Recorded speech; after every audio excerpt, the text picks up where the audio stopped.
Assalamualaikum warahmatullahi wabarakatuh. Alhamdulillah wassalatu wassalamu ala Rasulillah.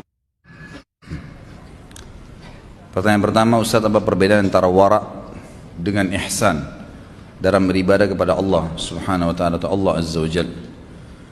Kalau ihsan istilah pada saat seseorang itu merasa selalu diawasi oleh Allah Subhanahu wa taala. Sebagaimana waktu Jibril AS datang bertanya kepada Nabi SAW dalam hadis masyhur, "Wahai Muhammad, beritahukan kepada saya apa itu ihsan." Kata beliau, ihsan adalah engkau menyembah Allah seakan-akan engkau melihatnya. Kalau kau tidak melihatnya, maka yakinlah dia melihatmu. Jadi kasusnya adalah dia berusaha menghadirkan Allah yang selalu mengawasi atau selalu melihat dia. Kalau wara' lebih kepada perilaku, aplikasi lapangannya, dan dia tidak khusus kepada ibadah tertentu.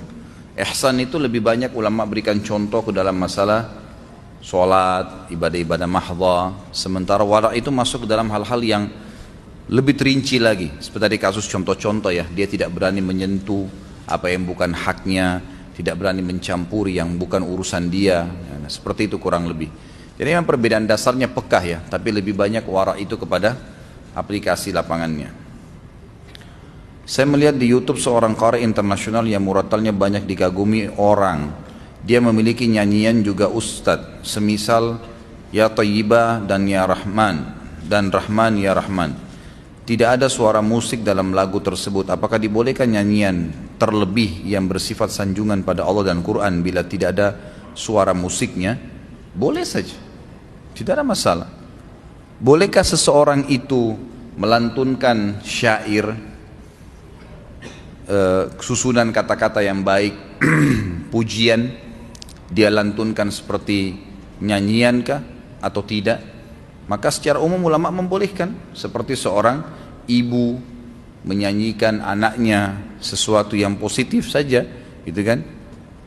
Atau suami kepada istri, istri kepada suami, atau motivasi untuk muslimin agar mereka bergerak. Sebagaimana kita tahu musuh bergerak ini bekerja, seperti waktu Nabi SAW lagi menggali Khandaq bersama dengan para sahabat, orang-orang muhajirin dan ansar saling melantunkan syair. Mereka mengatakan satu sama yang lain, "Ya Allah, ampunilah muhajirin dan ansar," gitu kan. Tapi sambil dilantunkan, itu boleh saja, tidak ada masalah. Karena yang dipermasalahkan sebenarnya adalah alat musiknya. Alat musiknya. Alat musik memang disebutkan secara khusus dalam sunnah atau dalam hadis Nabi SAW adalah gendang yang dibolehkan. Itu pun pada saat hari raya dan acara walimah bagi wanita. Selain daripada itu, seluruh ulama sepakat umumnya kembali kepada dalil Ibnu Mas'ud radhiyallahu anhu pada saat beliau menafsirkan Al-Quran yang dikatakan min nasi ma yashrillah wal hadits yudillan nas an sabilillah. Banyak orang yang memperjualbelikan kata-kata di sini, dan beliau mengatakan demi Allah itu adalah musik ya. Jadi lantunan kata-kata maksiat yang diikuti dengan alat-alat musik yang menyesatkan manusia dari jalan Allah Subhanahu wa taala. Dan Abu Bakar menamakan alat musik itu dengan mazamirus syaitan, anak-anak panahnya syaitan, gitu kan. Seperti itu.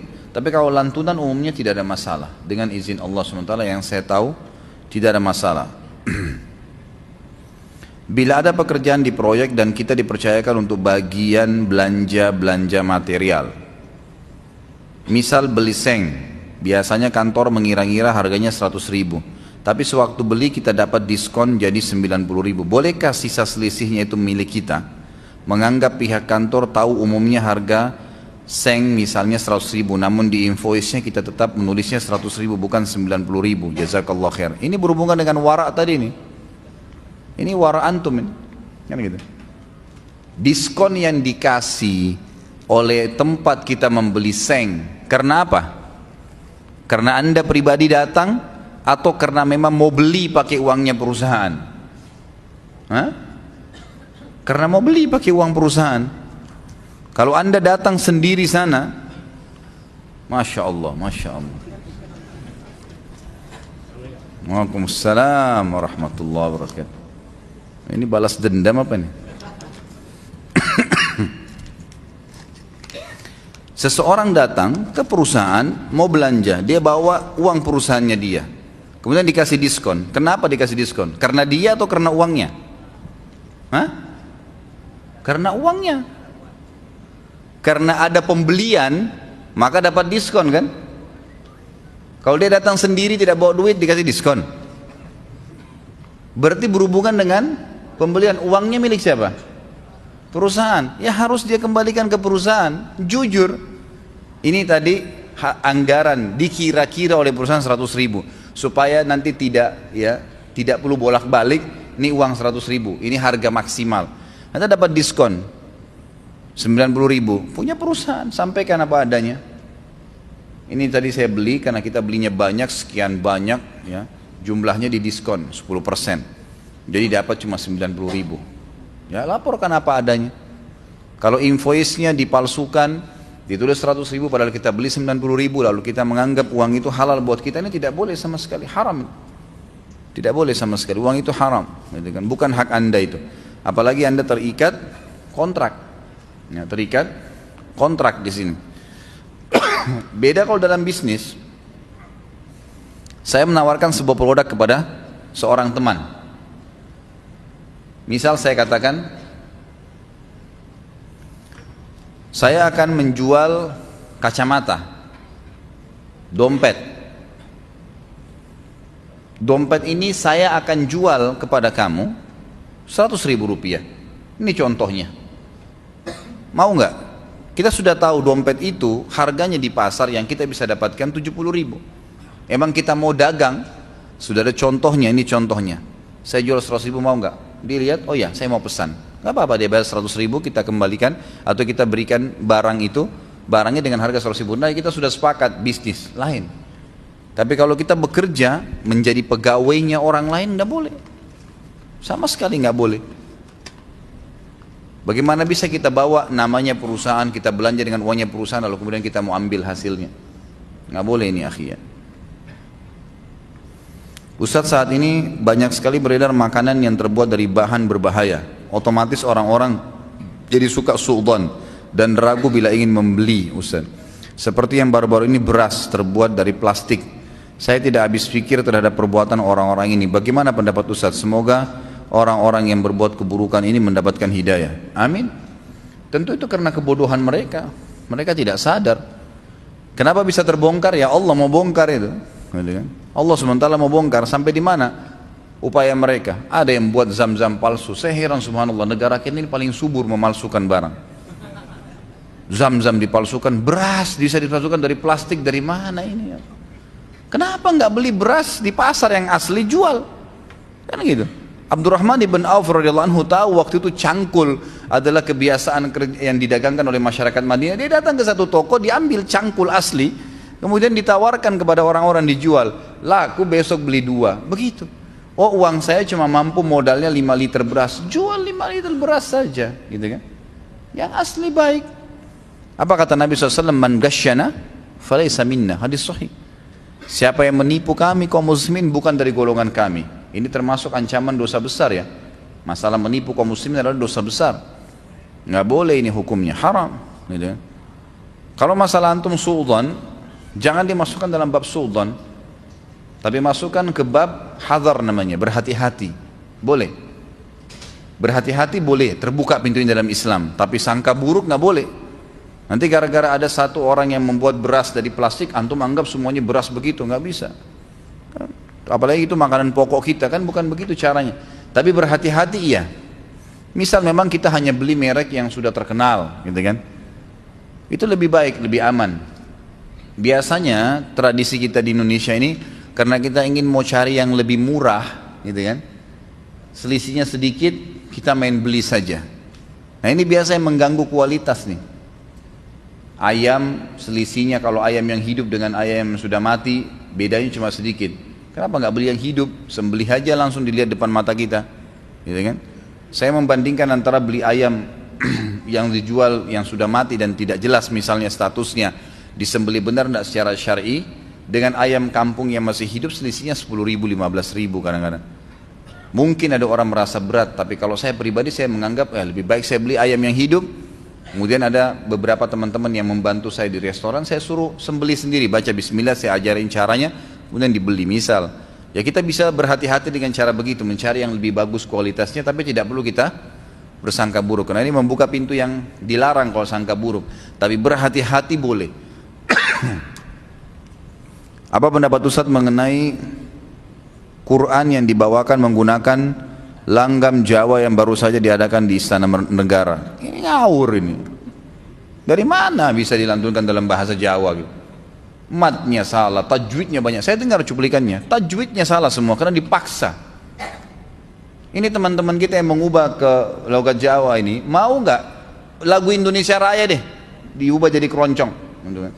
Mungkin mereka masih pertimbangkan, bagaimana bisa Al-Quran Kitabullah dimain-maini begini nih?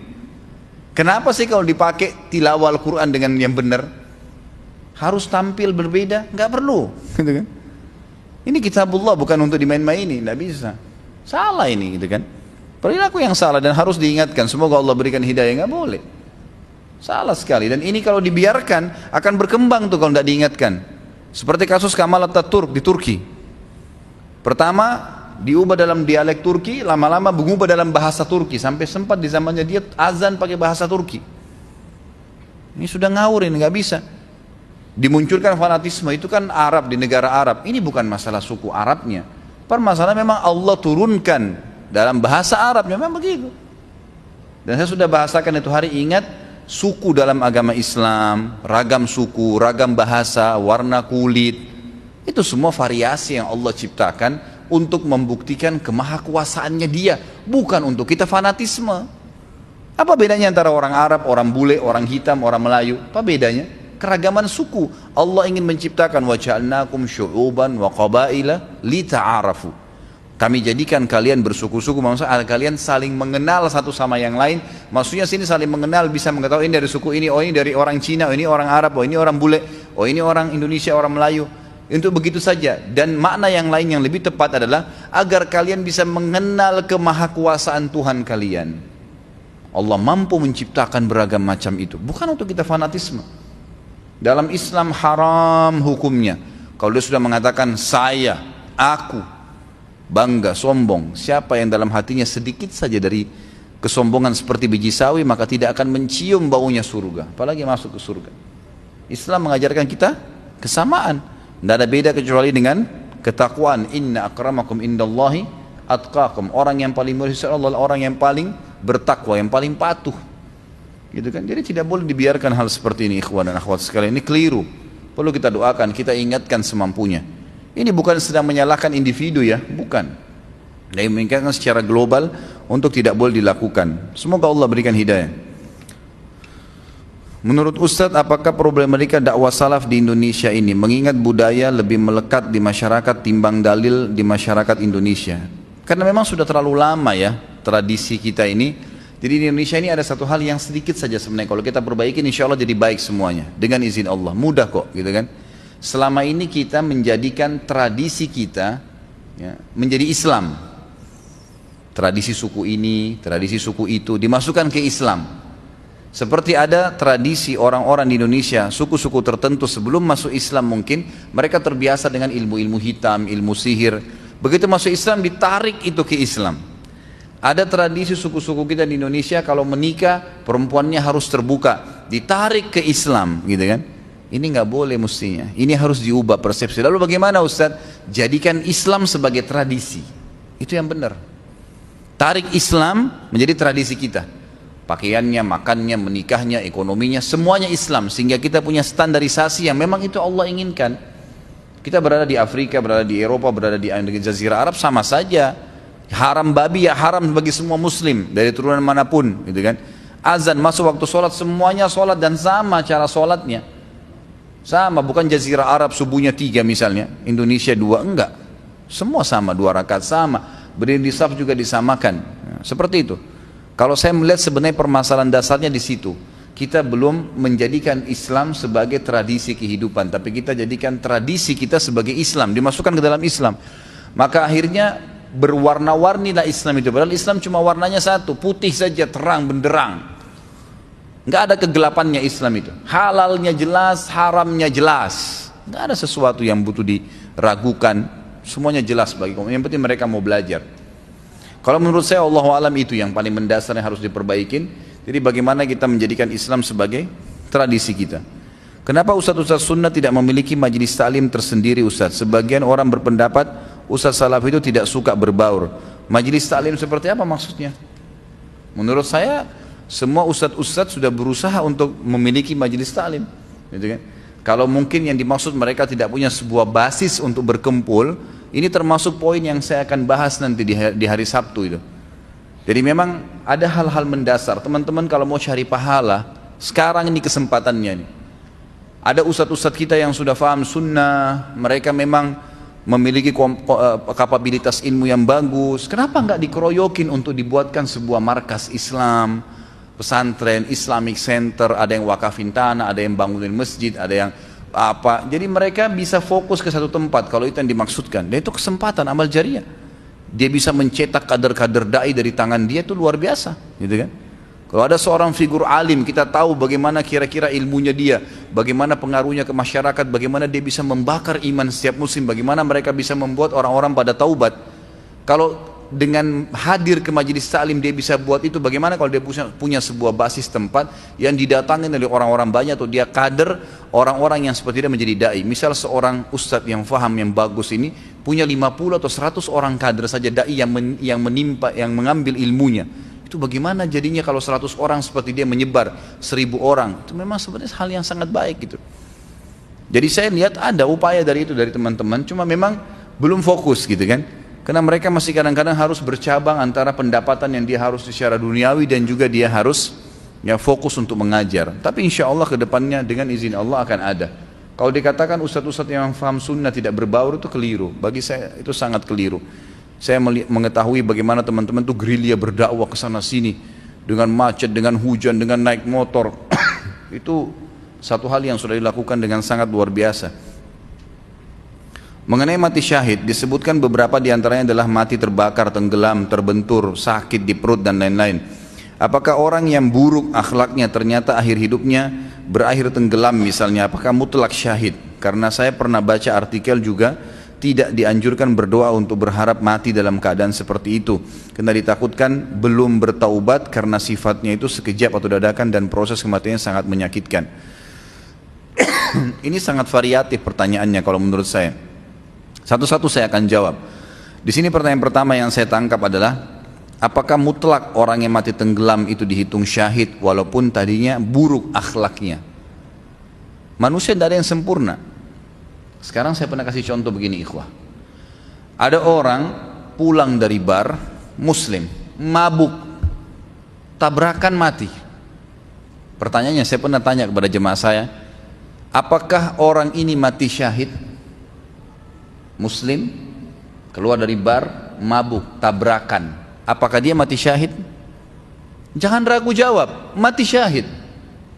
Dia mati syahid. Tapi ustaz dia dari bar kemaksiatan. Tapi dari mana kita bisa jamin? Mungkin sementara dia di mobil sebelum tabrakan sempat tobat berapa menit itu. Berapa banyak orang yang begitu? Kan gitu. Mungkin dia tahu tobat itu hitungan menit ikhwah. Nah khawat sekalian, iya kan? Misal ya Allah kenapa tadi saya lakukan? Kenapa dia mungkin nangis terus tabrakan mati? Karena banyak orang yang mabuk setiap malam. Berapa banyak di Jakarta yang mabuk setiap malam tidak tabrakan tuh? Pulang tidur nggak apa-apa. Iya kan? Dari sekian banyak yang mabuk berapa orang yang tabrakan? 1-2 orang. Memang jelas tuntunan syariat kita orang yang tabrakan mati syahid. Tetapi kata para ulama dipertemukan juga dengan keadaan ya, hal-hal yang memang dalam agama bisa menolak syahadah itu. Seperti misalnya orang dalam keadaan kafir, orang itu munafik, lain. Tapi kalau cuma ahli maksiat, kan gitu, atau akhlaknya buruk, apalagi akhlak buruk ini dinilai secara individual.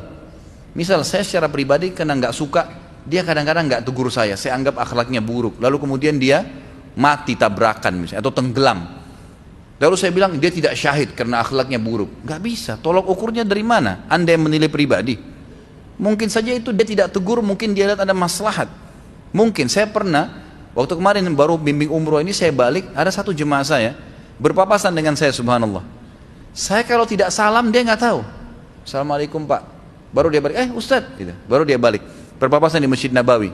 Subhanallah, saya terus bertanya, kenapa ya Bapak ini nanti saya tegur baru dia tegur. Ada apa sebenarnya? Dia duduk dengan saya pada saat lagi makan di restoran di hotel di Madinah.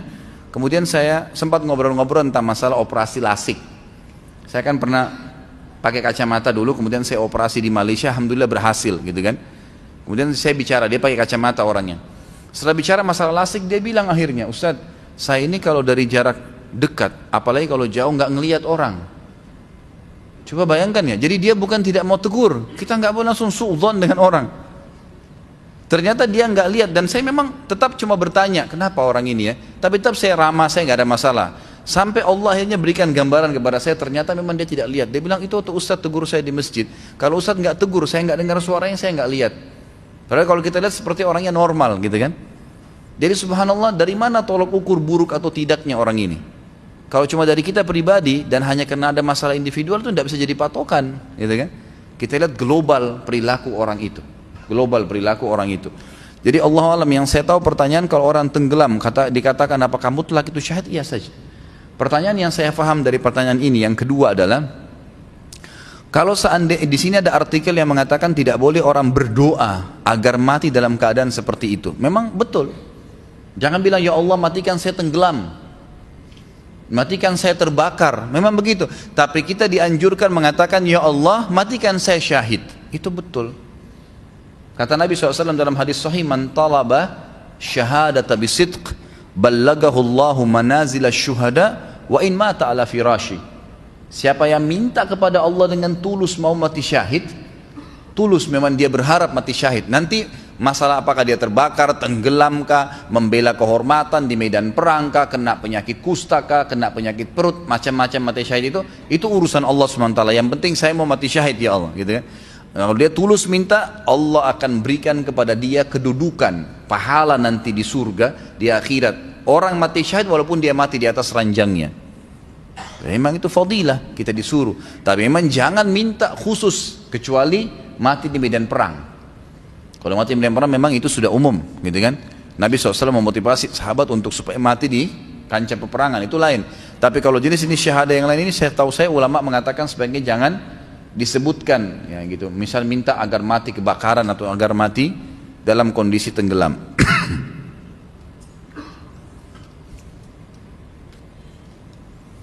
Dalam satu hadis disebutkan salah satu yang bisa membuat masuk surga tanpa hisab adalah tidak pernah minta diruqyah. Banyak yang berbeda pendapat akan masalah ruqyah tersebut. Apa yang dimaksud ruqyahnya itu minta jampi-jampi semisal ruqyah syirkiyah. Namun ada juga yang berpendapat memang ruqyah syariah biasa, karena menurut mereka kalau kita meminta diruqyah tandanya kita tidak bertawakal terhadap Allah Subhanahu wa taala. Mutlak ini pendapat jumhur ulama, bukan khilaf terlalu banyak sebenarnya. Jumhur ulama mengatakan ini maksud adalah ruqyah yang tidak syar'i. Karena ruqyah artinya bacaan yang ditiupkan, gitu kan? Jadi semua yang ditiupkan bacaan, termasuk jampi-jampi para dukun, itu memang dikatakan ruqyah dalam bahasa Arab. Makanya dikatakan ruqyah syariah. Tiupan yang bacaan yang ditiupkan sesuai dengan syar'i, selalu diikutkan ruqyah syariah. Kalau ruqyah saja secara etimologi bahasa memang artinya masuk jampi-jampi dukun. Sesuai dengan sabda Nabi SAW yang lain, ar-ruqa wat-tama'imah wat-tiwala syirkun. Ar-ruqa adalah jamak daripada ruqyah. Jampi-jampi yang ditiupkan, benda-benda yang digantungkan di badan, gelang, kalung dan seterusnya, itu bisa membawa orang pada syirik. Tapi kalau ruqyah syariah bukan, itu pengobatan. Nabi SAW pernah diruqyah oleh Jibril alaihissalam. Kalau sudah ada perilaku Nabi SAW yang mencontohkannya, berarti dibolehkan seseorang untuk melakukannya. Jadi yang dimaksud adalah ruqyah yang tidak syar'i, itu yang dimaksud. Makanya kalau kita fahami hadis benar-benar apa kata Nabi SAW, 70.000 dari umatku masuk surga tanpa hisab, mereka yang tidak bertatayur, larang kan ya, menggantungkan nasib sama benda. Tatayur itu seperti orang Arab dulu kalau mau safar, mereka taruh bulu burung di dalam sebuah kotak, lalu mereka tulis bulu pertama safar, bulu kedua tidak safar, bulu ketiga kosong. Lalu mereka tebak-tebak aja, menarik. Kalau keluar bulu yang tertulis tidak safar, berarti mereka harus tidak berangkat, karena kalau berangkat akan kena bala dan musibah. Itu keyakinan mereka. Ini nggak boleh, tatayur namanya. Kalau Indonesia saya sudah pernah kasih contoh, tangan kanannya gatal mau keluar duit, tangan kiri mau dapat duit, matanya kedap-kedip, di atas mau senang dan di bawah mau sedih, alisnya, kuping, nggak tahu apa, sudah macam-macam. Ini semua tidak boleh tatayur. Itu berarti larangan ya. Kemudian mereka yang tidak bertato, larangan lagi kan ya. Tato, memasukkan tinta ke dalam tubuh dan merusak kulit. Kemudian mereka yang tidak minta diruqyah. Bertemu nggak ini? Kan yang dua ini larangan ya. Paham ya maksudnya? Sekarang yang pertama tadi tidak bertatayur, tidak bertato, tidak minta diruqyah. Jadi ruqyahnya ini berhubungan dengan dua larangan yang pertama. Artinya yang tidak dibolehkan, gitu kan? Faham maksudnya? Lalu Nabi SAW tutup mengatakan, dan mereka hanya bertawakal kepada Tuhan mereka. Tapi tiga larangan ini masuk. Jadi tidak minta ruqyah sesuai dengan dua potongan yang pertama, tatayur dan juga tato. Memang larangan, artinya ruqyah yang tidak syar'i. Apakah mendawamkan surah-surah tertentu seperti surah Al-Waqi'ah, Ar-Rahman di pagi dan sore hari, atau surah Al-Mulk sebelum tidur, ada perintah atau sunnahnya? Kalau surah Al-Waqi'ah, Ar-Rahman, Al-Mulk memang setahu saya termasuk bagian daripada surah yang dibaca oleh Nabi SAW.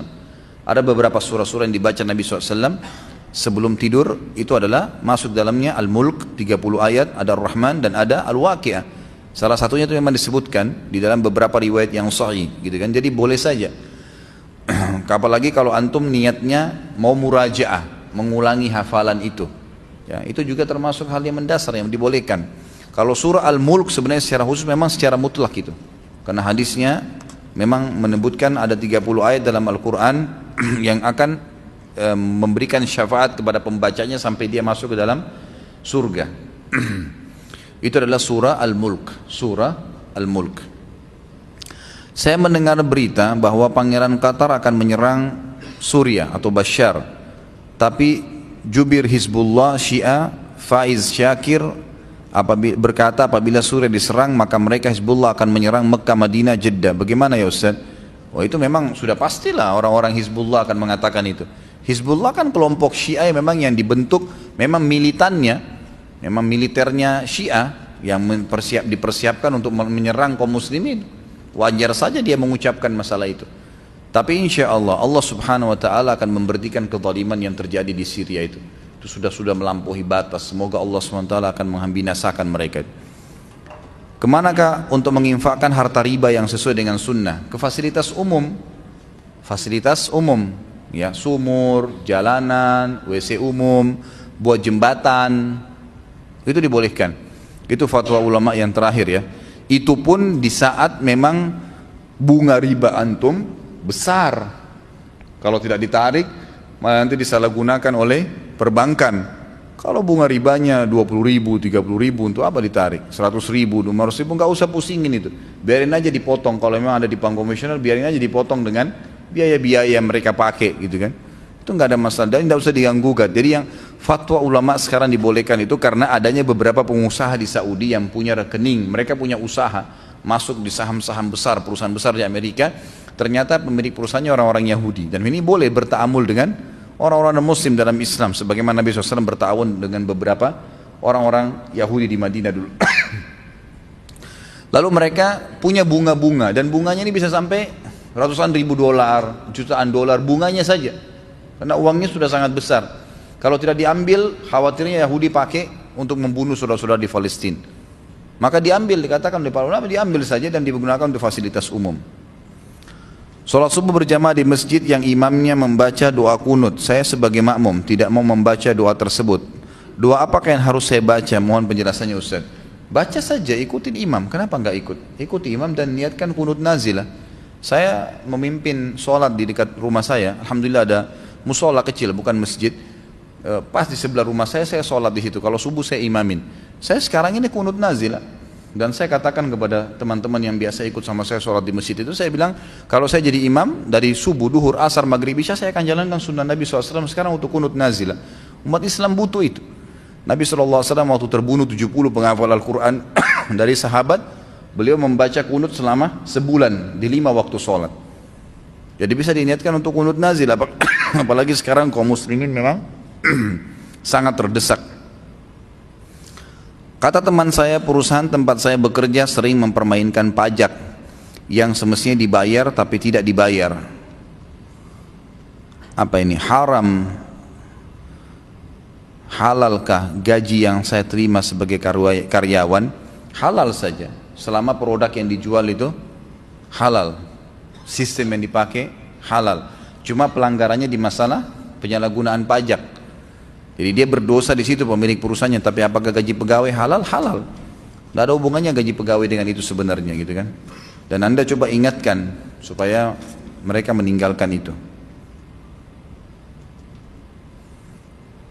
Ini sudah ditanya tadi ya, masalah membaca Al-Quran dengan langgam Jawa itu.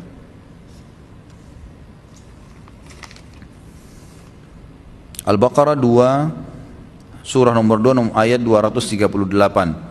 Hafidhu ala salawati wa salatil usta wa qumu lillahi qanitin. Artinya peliharalah salatmu dan peliharalah salat usta. Berdirilah untuk Allah dalam salatmu dengan khusyuk. Pertanyaannya, apa yang dimaksud dengan salat usta? Apakah ada keistimewaan dari salat tersebut? Kenapa arti beberapa surah dalam Al-Quran sering menggunakan kata kami? Kenapa tidak ditulis Allah langsung saja tunggal? Karena secara etimologis bahasa Indonesia kami itu bisa diartikan bersifat majmu'. Apakah memang arti di bahasa Arab itu kami atau nahnu? Apa artinya? Sering orang kafir mencoba mengganggu dengan pertanyaan ini. Mengapa Al-Quran sering menggunakan kata kami? Bukankah kami itu artinya majmu'? Mohon penjelasannya Ustaz. Kalau pertanyaan pertama tentang masalah sholat usta, ini yang lebih kuat atau paling kuat pendapat ulama adalah sholat asar. Sholat asar. Usta artinya pertengahan. Pertengahan. Kita lihat di awal pagi dan pertengahan pagi ada duhur, ada subuh dan duhur. Kemudian di awal malam dan akhir malam ada maghrib dan isya. Maka asar ada di tengah-tengah. Maka ulama mengatakan wusta yang dimaksud adalah sholat asar. Dan juga ada hadis Nabi SAW yang lain. Siapa yang ketinggalan sholat asar, khusus ya, sholat asar, maka seakan-akan dia kehilangan seluruh harta dan keluarganya. Sekali kehilangan sholat asar, maka dia begitu luar biasa rugi. Seperti dia punya istri, anak, mati semua, hartanya semuanya habis.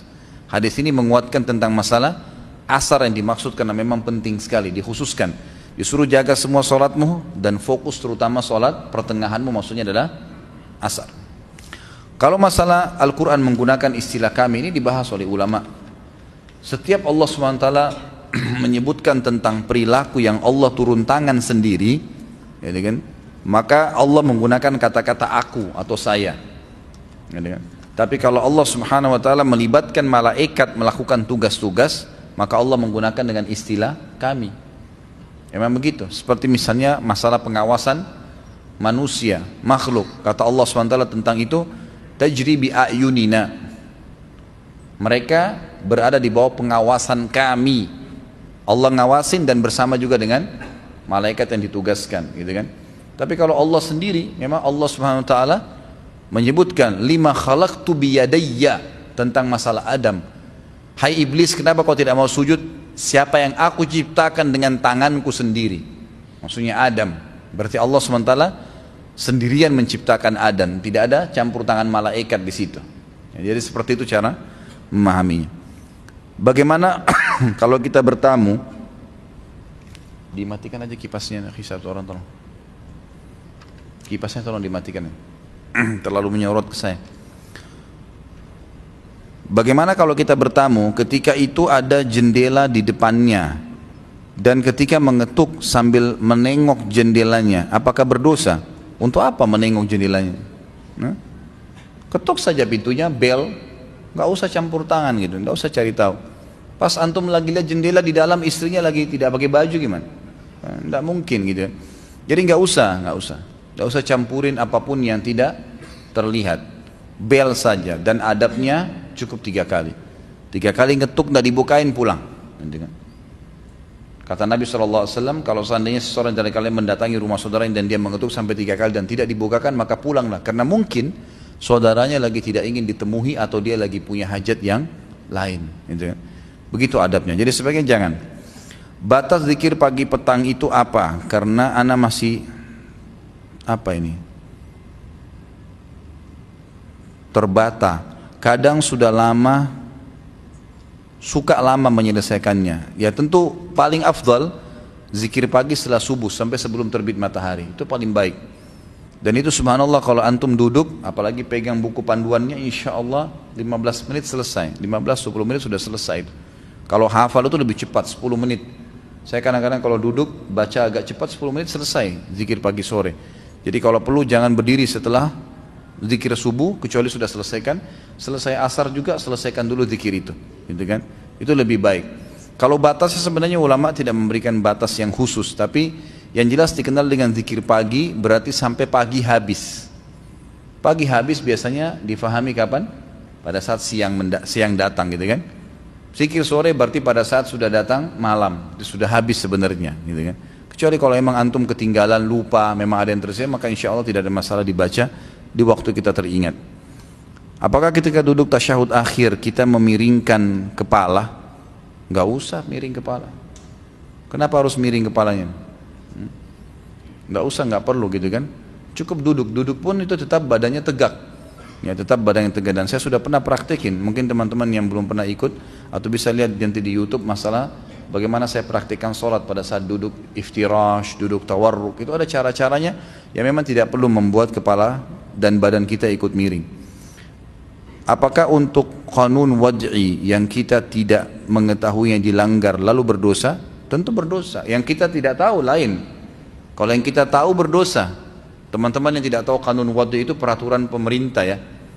Kan kita dalam hidup di dunia ini ada peraturannya Allah, ada peraturan manusia. Kalau peraturan Allah mutlak harus diikutin. Kalau peraturan manusia, pemerintah setempat, selama tidak bertolak belakang dengan hukum Allah, maka wajib dipatuhi kalau itu pemerintah. Masuk dalam firman Allah, hai orang beriman, taati Allah, Rasulnya dan orang-orang atau pemimpin di antara kalian. Seperti kasus rambu-rambu lalu lintas, ya, harus punya KTP, akte lahir, nggak ada dalam hukum Allah nih. Di zaman Nabi SAW orang lahir ya lahir saja sudah, ditahu anaknya fulan, nggak ada akte lahirnya. Tapi sekarang ada untuk mengatur kerapian administrasi, tidak bertolak belakang dengan hukum Allah karena ada maslahatnya, bukan hal yang haram, maka wajib dipatuhi. Jadi harus dipatuhi, nggak boleh seorang muslim melanggar lampu merah, gitu kan? Nggak boleh dia nggak punya KTP, nggak boleh dia nggak punya SIM, memang begitu. Peraturan-peraturan yang sesuai dengan hukum Allah, hukum yang tidak melanggar hukum Allah dari hukum manusia, pemerintah harus dipatuhi, gitu kan? Kalau dia tidak tahu lain, hukum tidak tahu itu tidak berdosa dengan izin Allah SWT. Artinya tidak dihukum oleh Allah SWT. Istri anak memanggil anak kakak, apakah boleh? Boleh. Kakak, sayang, abang, apa-apa. Yang penting baik-baik semua. Jangan nama-nama binatang ini yang tidak boleh. Saudara anak menyapi anaknya lebih dari 2 tahun, apakah boleh? Sebaiknya jangan, sebaiknya ya. Jadi maksimal 2 tahun, karena Allah SWT mengatakan liman arada yutimma radha'ah, itu haulaini kamilaini liman arada yutimma radha'ah, bagi wanita-wanita yang mau menyempurnakan susuannya, maka 2 tahun lengkap maksimal. Sebelumnya diberhentikan boleh, maka sebaiknya diberhentikan sebelum 2 tahun itu. Saudara anak berpacaran dengan Nasrani, mohon nasihatnya Ustaz. La haula wa la quwata illa billah. Pacaran saja sama muslim gak boleh, apalagi sama Nasrani. Bagaimana ini? Mohon nasihat saya berhentikan, nasihatin, luruskan, gak boleh. Semoga Allah berikan hidayah. Sama muslim aja gak boleh, apalagi sama Nasrani, ini lebih parah. Seburuk-buruknya muslim, ikhwah akhwat sekalian, tetap kalaupun menikah dengan dia, kalaupun insya Allah tidak terjadi, kalau cerai pun kita punya anak maka tidak akan murtad. Tapi kalau menikah sama orang non muslim, ini butuh ekstra nih ya. Bukan tidak boleh, kalau seorang mu'allaf misalnya dia masuk Islam itu boleh-boleh saja menikahnya, bukan pacarannya. Pacaran jelas tidak boleh. Pacaran hanya boleh setelah menikah. Kalau sebelum menikah tidak boleh, mutlak haram hukumnya. Maka ini resikonya sangat besar. Resikonya sangat besar. Makanya harus jauhi ini penyebab-penyebab jatuh cinta dengan sebab-sebab yang tidak masuk di akal. Itu cinta yang Allah bolehkan karena sudah nikah, kemudian jatuh cinta dengan pasangan, itu yang boleh dihidupkan. Jangan dibuat itu sebelum menikah, gitu kan? Karena interaksi yang rutin itu memang akan memunculkan cinta nantinya. Sering dengar suara, sering tegur-teguran, sering ketemu, nanti akan memunculkan cinta memang. Dalam Islam boleh, tapi setelah nikah, gitu kan? Setelah nikah, bukan sebelum nikah. Maka ini dua poin yang berbahaya. Pacarannya tidak boleh, apalagi ini dengan orang Nasrani. Menikah dengan orang Nasrani mutlak tidak boleh. Kalau itu laki-laki ya, laki-lakinya Nasrani. Kalau perempuannya Muslim, ini yang tidak boleh. Tapi kalau terbalik, laki-lakinya Muslim, perempuannya Nasrani masih boleh. Tapi wanitanya betul-betul harus wanita ahli kitab yang faham tentang kitab Injilnya. Tapi itu pun ada resiko-resiko ya, yang semestinya memang didahulukan firman Allah Subhanahu wa taala, wala abdun mu'minun khairum min musyrikin walau a'jabakum. Ingatlah wahai wanita muslimah, seorang hamba budak berkulit hitam muslim ya, lebih baik daripada orang musyrik atau orang-orang yang kafir, walaupun laki-laki itu mengagumkan bagi kalian. Wala amatun, Allah balik lagi, mu'minatun khairum min musyrikatin walau a'jabatkum. Ingatlah wahai laki-laki muslim, wanita-wanita budak, wanita kulit hitam tapi muslimah jauh lebih baik daripada wanita-wanita musyrikah yang kafirah, walaupun itu membuat kalian kagum. Apa kata Allah alasannya? Ulaika yad'una ilan nar. Ingatlah orang-orang kafir itu akan memanggil kalian ke neraka. Wallahu yad'u ilal jannati wa maghfirati biidni. Sementara Allah sedang mengajak kalian ke surga dan pengampunan dengan izinnya. Ya. Jadi mereka tuh sulit, nanti akan ada PR-PR dalam rumah tangganya. Jadi nggak perlu. Sahkah Ustaz jika seorang wanita menikah hanya terdiri dari kakaknya sebagai walinya, mempelai laki-laki dan mahar? Di sini ayahnya wanita sudah meninggal dunia. Sah saja. Kalau ayahnya sudah meninggal itu nggak ada masalah insyaallah. Untuk wanita hamil dan menyusui jika tidak berpuasa pada bulan Ramadan, maka dikenakan qadha puasa. Qadha puasa apa? Atau mungkin ya, atau membayar fidyah Ustaz. Ini khilaf di antara ulama. Yang lebih afdal dia menggabungkan keduanya. Jadi kalau dia misalnya tidak bisa memang puasa, kalau dia bisa puasa alhamdulillah. Kalau dia tidak bisa puasa, nanti kapan dia sudah selesai melahirkan, sudah sehat, dia bayar puasa dengan bayar fidyah, itu lebih baik. Dia puasa dengan dia bayar fidyah. Fidyah itu 2,5 kilo beras per hari. Tinggal dikali jumlah hari yang tidak bisa. Ada pendapat yang lebih ringan, ini juga boleh dipakai. Pendapat ini mengatakan kalau hamil, menyusui, gitu kan, memang ada udzur syar'i yang membuat dia tidak bisa, karena kalau dia puasa kurang makan, anaknya nggak bisa disusuin. Kalau dia tidak makan, tidak minum susu, dia nggak kuat fisiknya. Ada beberapa wanita yang tidak bisa. Maka ini cukup dibayar dengan fidyah, masuk sama dengan hukumnya orang tua yang tidak mampu. Orang tua yang tidak mampu. Jadi biar bisa membayar fidyah. Saya sebagai pemilik suatu usaha perdagangan di pasar, saya sangat curiga kepada karyawan saya dengan pembukuan keuangannya, karena setiap saya tanya jawabannya selalu tidak masuk akal. Berdosakah saya memata-matainya? Saya ingin membuktikan kejujurannya. Jadi bukan memata-matai, memperbaiki sistem yang benar, gitu kan? Untuk apa rambu-rambu lalu lintas ada? Kalau nggak ada rambu-rambu lalu lintas, mati lampu-rambu lintas, walaupun profesor dia akan lari juga, balap, gitu kan? Itu rambu-rambunya. Jadi saya sarankan, saya juga menjalankan usaha, maka yang kita lakukan adalah bagaimana meletakkan rambu-rambu supaya tidak terjadi itu.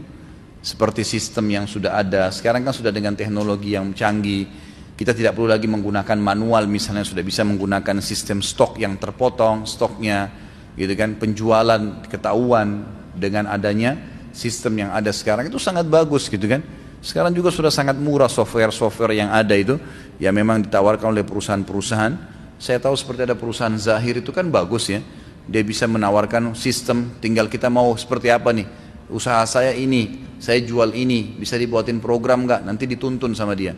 Kita bayar mungkin 2 juta atau berapa, kemudian nanti akan diberikan sesuai dengan yang kita butuhkan. Makin besar kebutuhannya, makin rumit perusahaannya, banyak ya sistem yang dibutuhkan, maka makin mahal harganya. Tapi itu akan sangat membantu. Dan kalau misalnya memang melihat gelagat-gelagat pegawai ini tidak benar, kita punya hak untuk memberhentikan dan mengganti dengan orang yang lain gitu. Ya, itu memang sudah sering terjadi. Saya juga pernah mengalaminya, tapi akhirnya saya coba mengubah, mengganti dengan pegawai-pegawai yang insya Allah sudah ikut dengan taklim-taklim sunnah, itu bisa ditawarkan. Apakah sah ibadah haji apabila menggunakan visa selain visa haji atau umroh, yaitu visa pekerja atau kunjungan ziarah? Sah saja, tidak ada masalah insya Allah.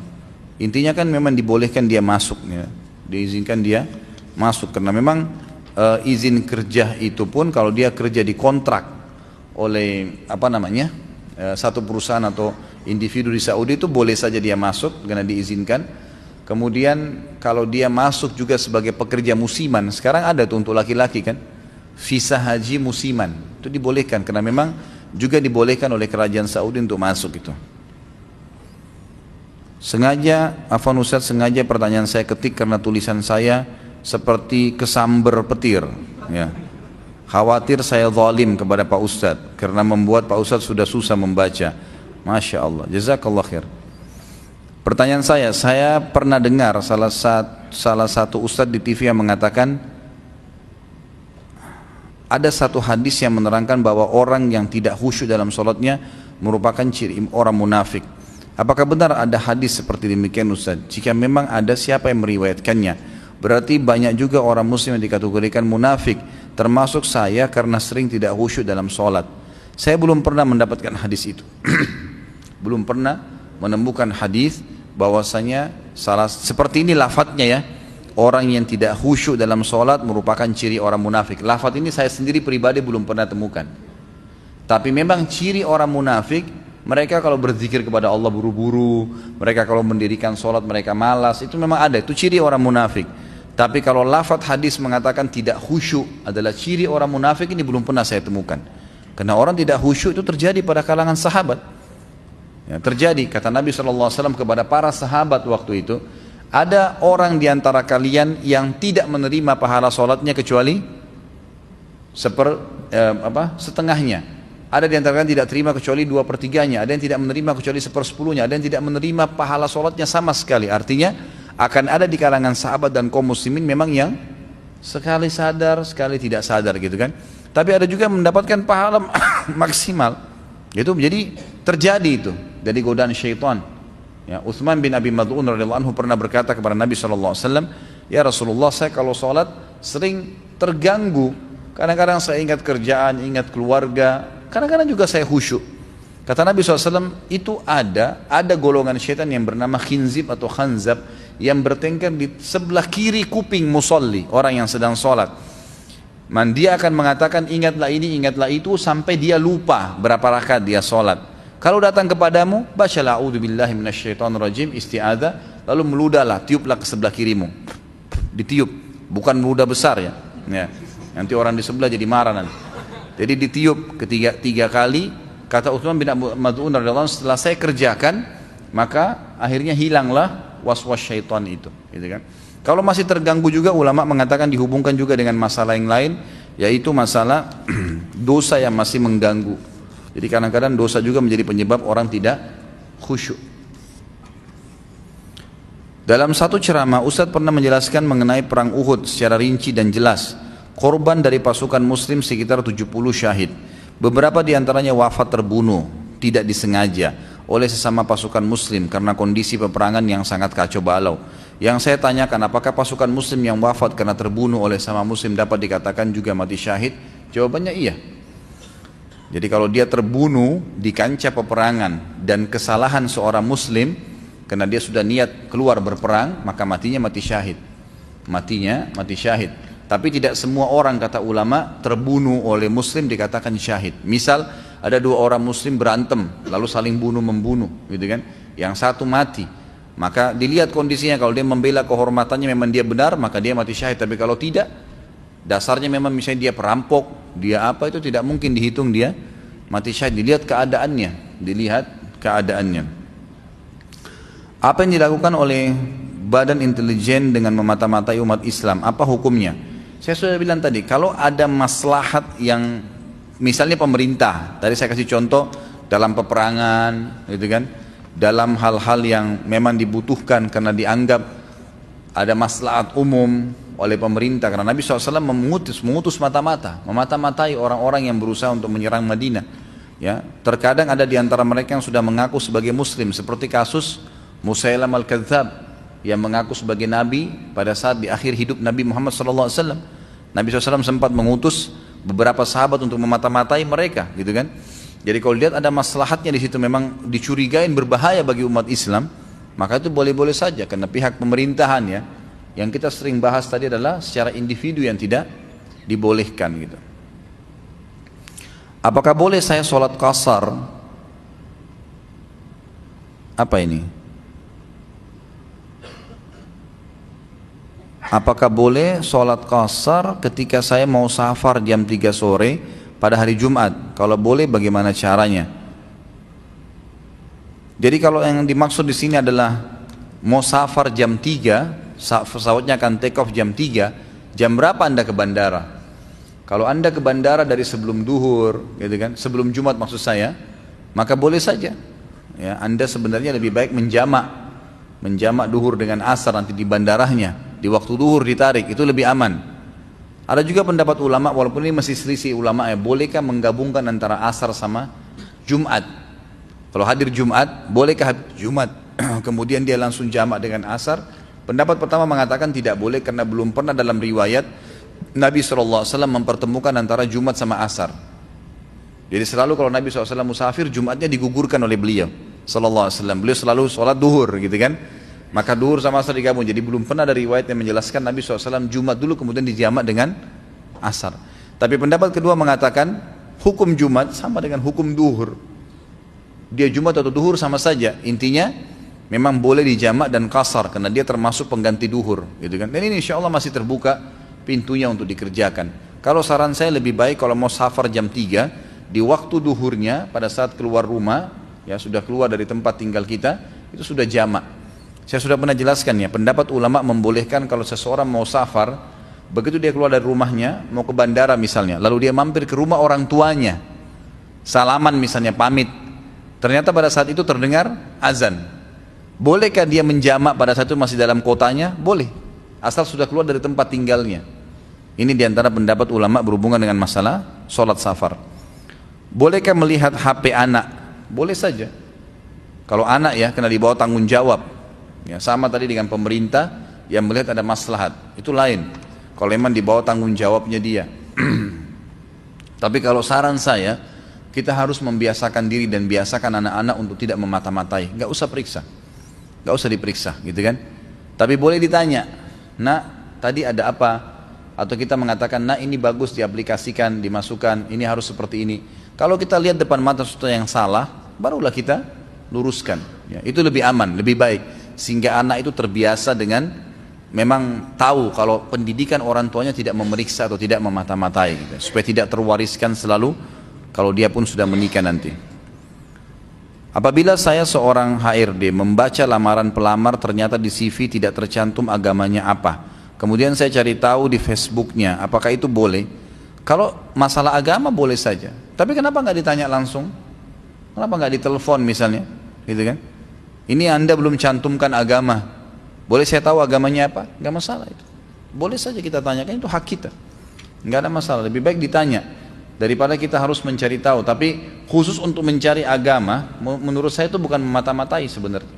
Karena memata-matai itu kan mencari apa tadi? Sesuatu yang salah dari orang itu, gitu kan? Apabila seseorang meminta diruqyah, apakah itu boleh? Sudah saya jawab tadi ya. Sholat sunnah rawatib apakah boleh di rumah? Kemudian baru pergi sholat wajib di masjid? Itu lebih baik, lebih afdal. Kata Nabi SAW, sholat itu semuanya afdal dikerjakan di rumah kecuali sholat wajib. Dalam hadisnya dikatakan jangan kalian jadikan rumah kalian sebagai kuburan. Itu yang selalu digunakan untuk sholat sunnah. Apakah Ustadz ada program menghafal Al-Quran? Kalau untuk pegawai saya di restoran sama di toko memang ada program. Saya buatkan program itu. Dalam satu pekan mereka harus nyetor hafalan 2 kali. Tapi kalau secara umum saya nggak buka untuk tahfidz Quran itu, gitu kan? Karena memang tidak ada waktu untuk pengawasan dan pengontrolan. Tapi bisa teman-teman ikut di tempat-tempat yang sudah ada sekarang. Bolehkah membaca Al-Quran dengan langgam? Ini sudah juga dari Nusantara. Masya Allah, bahasa Arab sajalah. Jika terjadi jual beli rumah atau tanah, maka diperlukan cek dokumen sertifikat. Maka dilakukan cek intip untuk mengetahui keaslian dokumen tersebut di BPN. Apakah itu dibolehkan? Bukan dikategorikan mengintip dokumen. Kalau memang itu diperlukan karena dikhawatirkan ini adalah bahaya, mungkin ada palsunya gitu kan. Tapi kalau saya sarankan ikuti prosedur aja, tanya baik-baik, memang ini betul nggak keasliannya, kenapa harus ngintip? Jadi betul-betul ditanya apa adanya, memang ini betul atau tidak. Saya tanya ya Pak, saya pastikan suratnya asli atau tidak ya. Oh ya silakan, ya sudah kita cek, aman saja. Bagi seorang muslim tidak ada yang samar-samar ya. Ingat ikhwah akhwat sekalian, dalam rumah tangga, dalam pekerjaan, dalam apapun, usahakan hidup kita semuanya transparansi, nggak ada yang tertutup. Aman, tenang, nggak ada musuh, nggak ada apa-apa gitu. Tenang aja, semuanya jelas bagi kita. Kalaupun kita dituduh, kita tahu kita nggak melakukan apa-apa karena kita memang sangat terbuka, gitu kan? Seperti itu. Jadi kita harus semuanya transparan, tidak ada sesuatu yang tertutup, kecuali aib-aib. Memang itu kita dilarang untuk mempermalukan diri kita sendiri.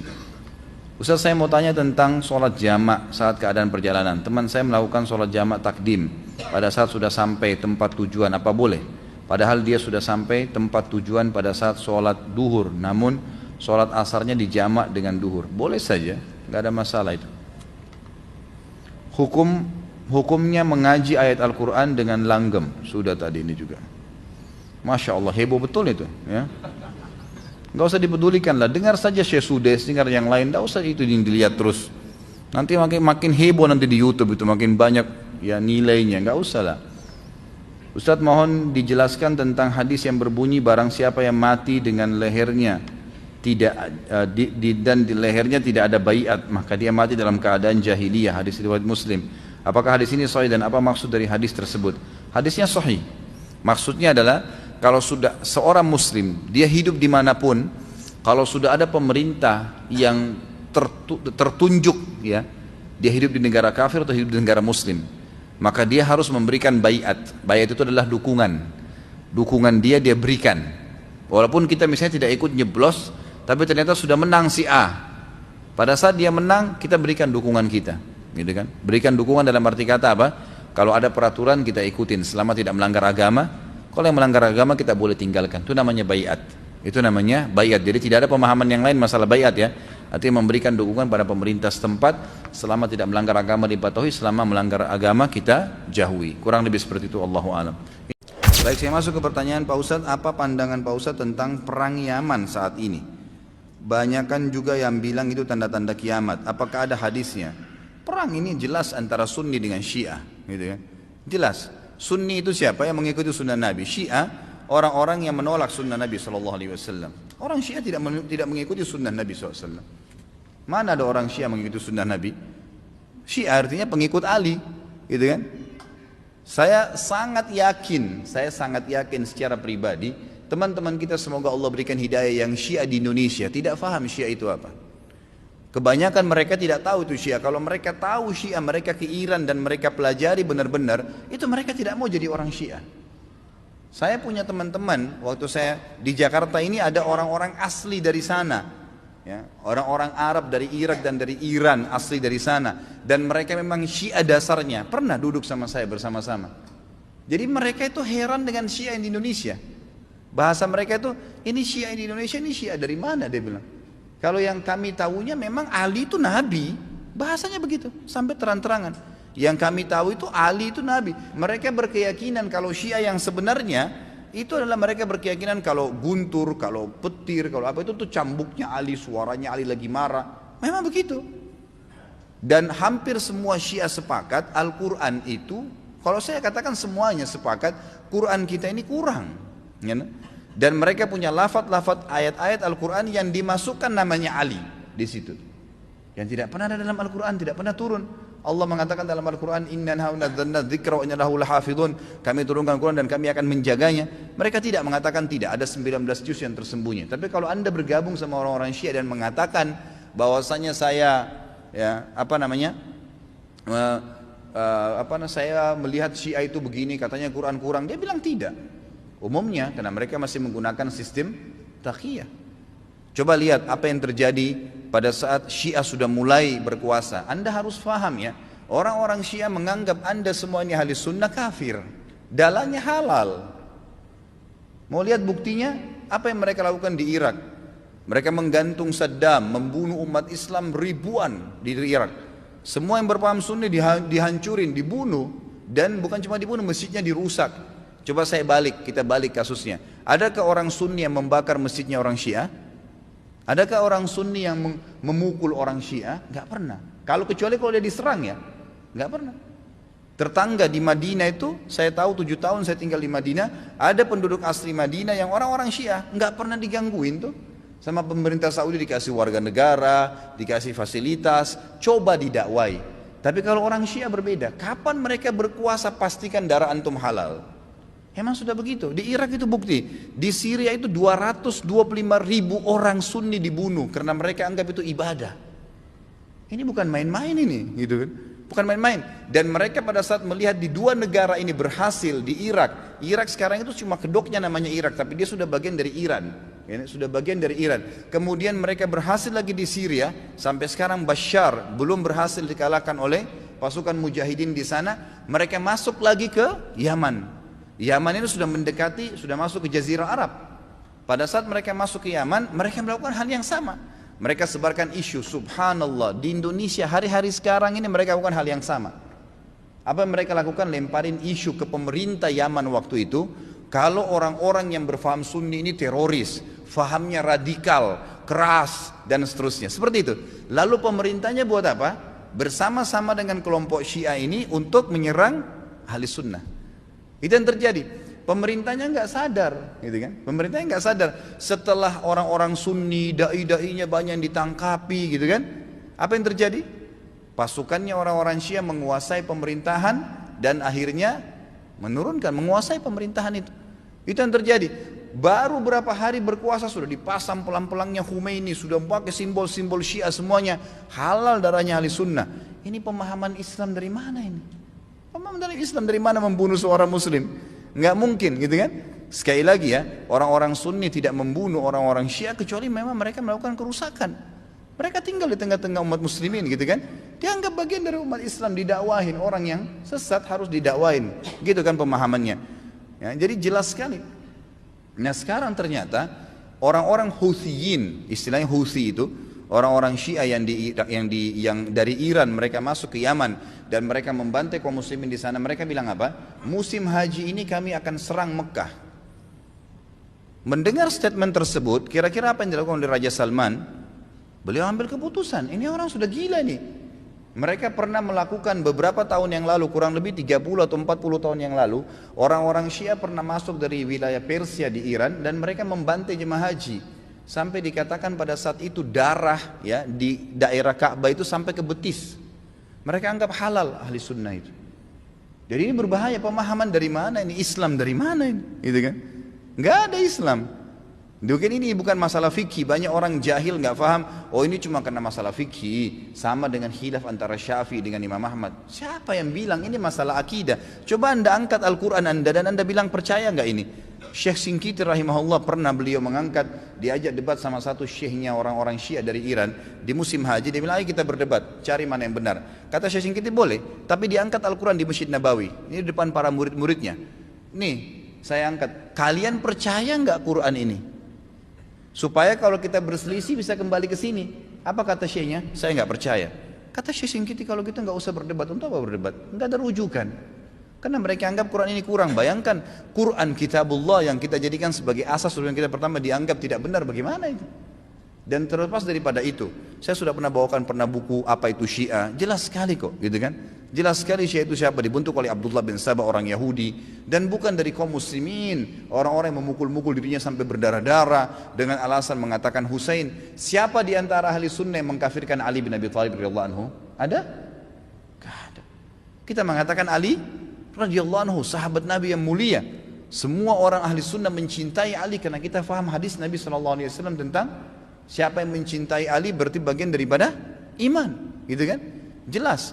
Insya Allah nanti di tablik akbar yang ke depan, yang keempat nanti setelah kita bahas yang lalu Utsman bilang kita akan bahas Ali bin Abi Thalib. Anda akan banyak dengar tentang bagaimana kedudukan ahli sunnah dalam menghadapi Ali radhiyallahu anhu, menilai Ali. Ali sahabat Nabi yang mulia. Sedangkan yang terjadi antara Ali sama Aisyah saja di perang Jamal, perang Unta yang terjadi di perang Siffin dengan Muawiyah, tetap ahli sunnah mengatakan Ali dalam keadaan benar dan terjadi fitnah di antara mereka, gitu kan? Terjadi fitnah di antara mereka. Dan itu memang ada bahasan sendiri tentunya. Jadi ahli sunnah tidak ada yang mengkafirkan sahabat, tidak ada yang mengatakan Quran kurang, tidak pernah mau memerangi orang-orang yang mengatakan dirinya Syiah, gitu kan? Didakwai. Tapi kalau kita balik orang Syiah, mengkafirkan sahabat, Aisyah, Abu Bakar, mengatakan Quran kurang, menghalalkan darahnya kaum muslimin dari ahli sunnah. Dan fakta lapangannya ada. Ratusan ribu orang dibunuh di negeri Syam, di Syria, di Irak, sekarang masuk ke Yaman. Ya wajar saja gitu kan, keputusan yang diambil oleh pemimpin Saudi sekarang membawa nama kaum muslimin ini berbahaya, akan membantai umat Islam, nanti akan membuat masalah, maka diseranglah gitu kan. Dan sekarang sudah fatwa disepakati oleh para ulama sunni, ahli sunnah di dunia, Allah alam Indonesia. Karena saya lihat satu-satunya negara yang tidak ikut Indonesia saja. Malaysia pun sudah ikut sekarang, gitu kan. Melihat ini adalah memang jihad di jalan Allah Subhanahu wa taala. Karena ini orang-orang yang bugat, orang yang membuat kerusakan di muka bumi, nggak boleh dibiarin. Nggak boleh dibiarin, memang sudah begitu. Saya tidak mengatakan teman-teman di Indonesia ayo kita perangi Syiah, tidak saudaraku. Dakwahi mereka, dakwahi, doain semoga dapat hidayah, gitu kan. Karena banyak di antara mereka subhanallah akhirnya sadar, akhirnya tahu bahwasanya itu mana benar dan mana salah. Banyak sekali kasus berhubungan dengan masalah ini. Jadi Allah alam saya sudah sampaikan bagaimana pendapat ulama di sini dan bukan pendapat saya pribadi, dan saya juga sudah jelaskan sebab daripada penyerangan dari kerajaan Saudi sekarang ke negeri Yaman. Bagaimana apa ini? Iqamah salat 5 waktu yang sesuai dengan sunnah Rasulullah SAW. Soalnya di tempat saya tinggal pada waktu tempat saya tinggal satu iqamah ya, maksudnya satu iqamah kali ya. Allahu Akbarnya cuma satu kali dilafadzkan. Bagaimana hukumnya ini Ustaz? Ini khilaf di antara ulama memang. Tapi yang saya tahu Allahu Akbarnya tetap 2 kali. Baik itu dalam madhab Abu Hanifah atau dalam madhab jumhur ulama. Cuma 2 khilaf dalam masalah iqamah itu. Yang saya tahu ya, Allah alam keterbatasan ilmu saya dan semoga Allah ampuni kalau saya keliru. Tapi yang saya tahu memang cuma 2 pendapat. Kalau Abu Hanifah mengatakan iqamah sama azan sama lafadznya. Sama. Jadi kalau anda ke Turki, sholat, satu negara Turki itu semua mazhab Abu Hanifah. Jadi jangan kaget, kemarin saya bimbing umrah ini ke Turki, sempat dapat Jumat di sana sekali. Jadi jemaah saya sempat bingung awalnya gitu kan. Ternyata waktu iqamah persis seperti azan, sama dengan azan, bedanya ditambah qad qamatis shalah, gitu kan. Ditambah itu. Jadi sama dengan azan, kayak diulangin azan lagi. Orang kalau tidak paham mazhab Abu Hanifah begini, maka orang pikir mungkin ini azan lagi, gitu kan. Padahal sebenarnya bukan. Jumhur ulama mengatakan seperti yang sekarang kita lakukan. Syafi'i, Maliki dan juga Hambali, Imam Ahmad itu semua menyebutkan tentang seperti yang kita jalankan sekarang, takbirnya 2 kali, sisanya sekali. Allahu alam. Ustaz, apa hukumnya mengambil fasilitas pinjaman rumah? Sudah saya bilang tadi. Jangan tanya yang begini-begini. Dari kantor, di mana bunga seluruhnya ditanggung kantor dan peminjam harus membayar harga apa ini? Pokoknya saja. Dalam hal ini apa ini tulisannya, masya Allah. Sama, apakah sama hukumnya dengan bank konvensional? Sama saja, sama saja. Jadi dia mengambil dengan cara ribawi terus dia memberikan kepada anda. Contoh sederhananya, si kakak membeli rumah dengan cara cicil riba, kemudian dia suruh adiknya bayar harga biasa. Kan sama saja, diambil dengan cara riba. Dan teman-teman tolong ya, saya akan terus ulangin kalimat ini. Kalau anda masih bertanya seperti pertanyaan seperti ini, gitu kan? Setiap kali anda tanya masalah ribawi, tetap akan saya jawab haram. Nggak mungkin saya balik jadi halal, nggak mungkin. Ngapain saya mau tanggung dosa anda hari kiamat? Nggak mungkin lah, gitu kan? Haram ya haram dalam agama Islam. Nah kan sama, apa hukum asuransi lagi? Saya nggak jawab ya. Sudah saya jawab berapa kali, bisa kembali ke YouTube, banyak sekali jawaban saya di situ. Mohon nasihatnya karena akhir-akhir ini ana malas beribadah. Baca fadilah ibadah yang anda mau lakukan. Saya sudah pernah ajarkan ini. Mau rajin sholat malam, baca hadis tentang sholat malam. Mau rajin sedekah, baca hadis tentang sedekah. Kita punya hak secara syar'i menanyakan saya dapat apa kalau saya kerjakan ibadah itu, boleh, nggak apa-apa. Karena memang Allah yang menjanjikan itu, ya kan? Coba baca buku hadis, fadilah salat duha, fadilah salat sunnah, qabliyah, rawatib, fadilah salat wajib, duhur, asar, maghrib, isya, fadilah bakti dengan orang tua, fadilah haji dan umrah, fadilah sadaqah, fadilah puasa Ramadan, fadilah, fadilah, fadilah. Apa itu fadilah? Janji positif Allah di ibadah yang akan kita lakukan. Kalau mau termotivasi, untuk apa kita mau ke satu tempat? Karena ada janji yang, ada satu menjanjikan yang kita dapatkan di sana kan. Untuk apa kita kerja satu perusahaan? Karena ada janji gajinya lah, prestasi dan seterusnya. Begitu, manusia memang kalau dijanjikan baru mau bergerak. Maka wajar kita baca janji Allah di ibadah itu kita akan termotivasi. Yang kedua, jauhi semua fasilitas maksiat. Karena semua yang membuat orang malas ibadah karena ada dosa. Selama antum masih terlibat di dosa sekecil apapun, maka akan mudah sekali tergelincir untuk malas ibadah. Tergelincir itu. Saya sudah pernah jelaskan, ibadah punya kenikmatan, dosa punya kenikmatan, tapi nggak bisa disatuin, tidak bisa disinkronkan, tidak mungkin, harus pilih salah satunya. Seseorang, saya kasih contoh, seorang wanita terbiasa pakai jilbab, rapi, dia sudah merasakan nikmatnya ibadah itu. Tiba-tiba kedatangan satu orang laki-laki di rumahnya, sepupunya atau yang bukan mahramnya, lalu dia kelihatan tidak pakai jilbab. Bagaimana perasaan dia sebagai muslimah? Merasa berdosa, merasa bersalah. Kenapa tadi rambut saya dilihat ya? Kenapa? Karena ibadah menutup aurat sudah dia rasakan nikmatnya, dan membuka aurat yang maksiat hilang kenikmatannya, dibenci sama dia. Kalau kenikmatan ibadah ada, kenikmatan maksiat hilang. Kan? Terbiasa menutup aurat membuat orang jadi tidak mau buka aurat, gitu kan? Terbiasa sholat berjamaah di masjid membuat orang menyasa bersalah, atau terbiasa sholat aja deh. Ya, kira-kira kalau orang sudah rutin sholat 5 waktu, dia sudah tahu fadilahnya dan ancamannya kalau dia tinggalkan, apakah dia mau tinggalkan sholat berjamaah, sholat wajib? Nggak mungkin, gitu kan? Karena kenikmatan ibadah ini sudah ada. Tapi kalau kita balik, kalau ada orang merasa nikmat dengan maksiatnya, nikmat dengan telanjang di depan orang, nikmat dengan kebohongannya, nikmat dengan harta rampasan, riba, haram, kezaliman, nikmat dengan zinahnya, maka pasti kenikmatan ibadahnya hilang. Mustahil bisa khusyuk.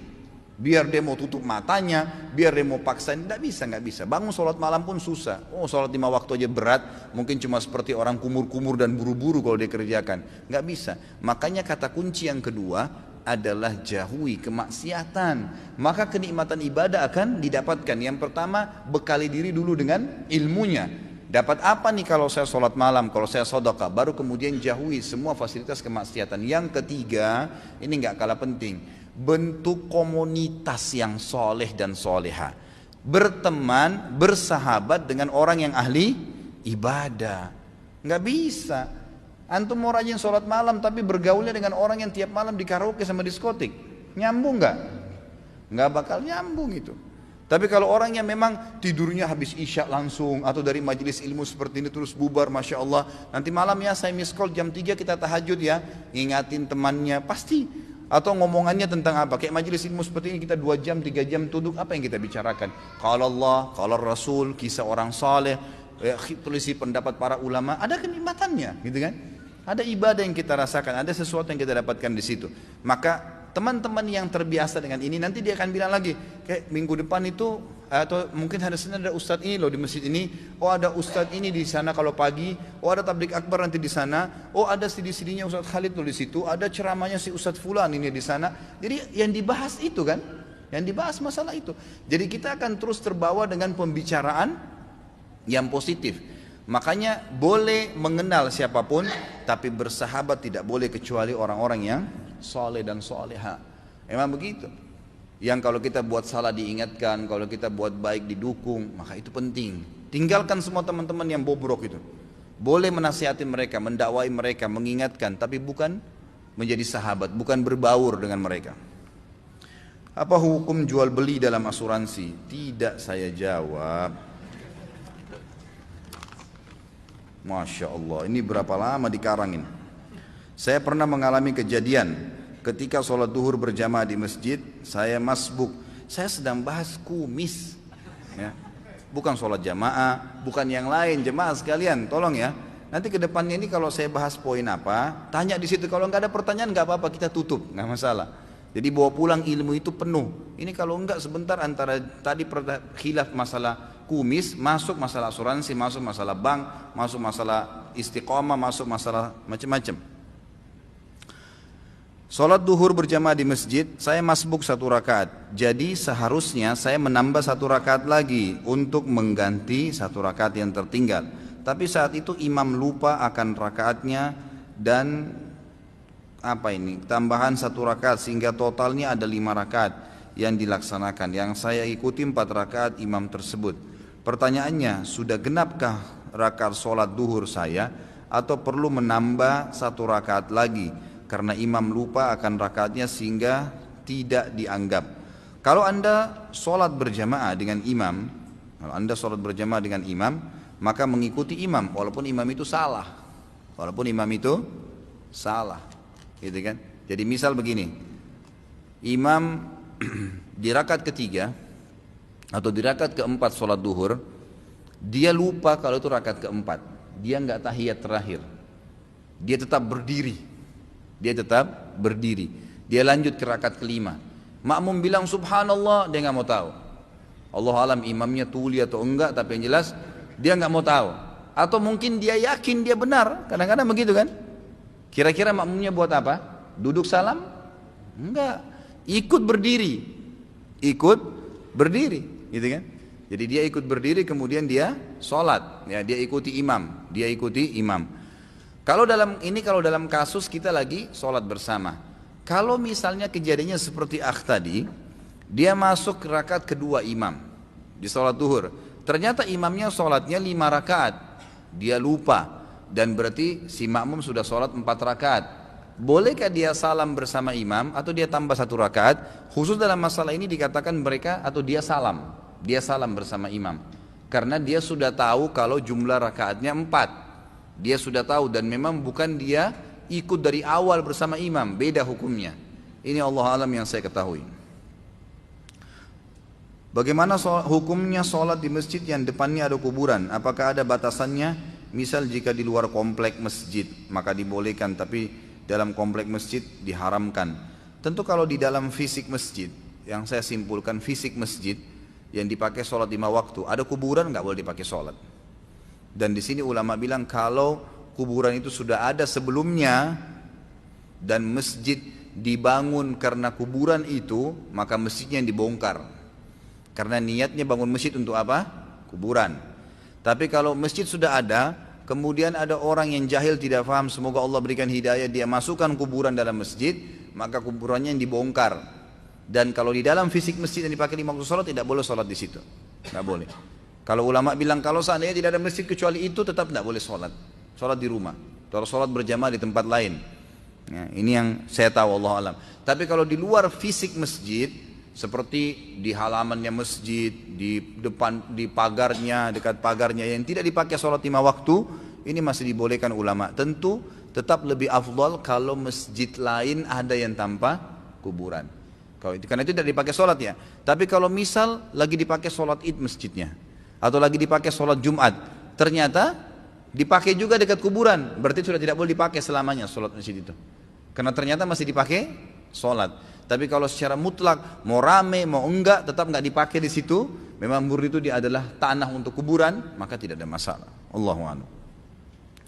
Apakah punya rekomendasi Ustadz lain untuk mengisi pengajian di kantor saya?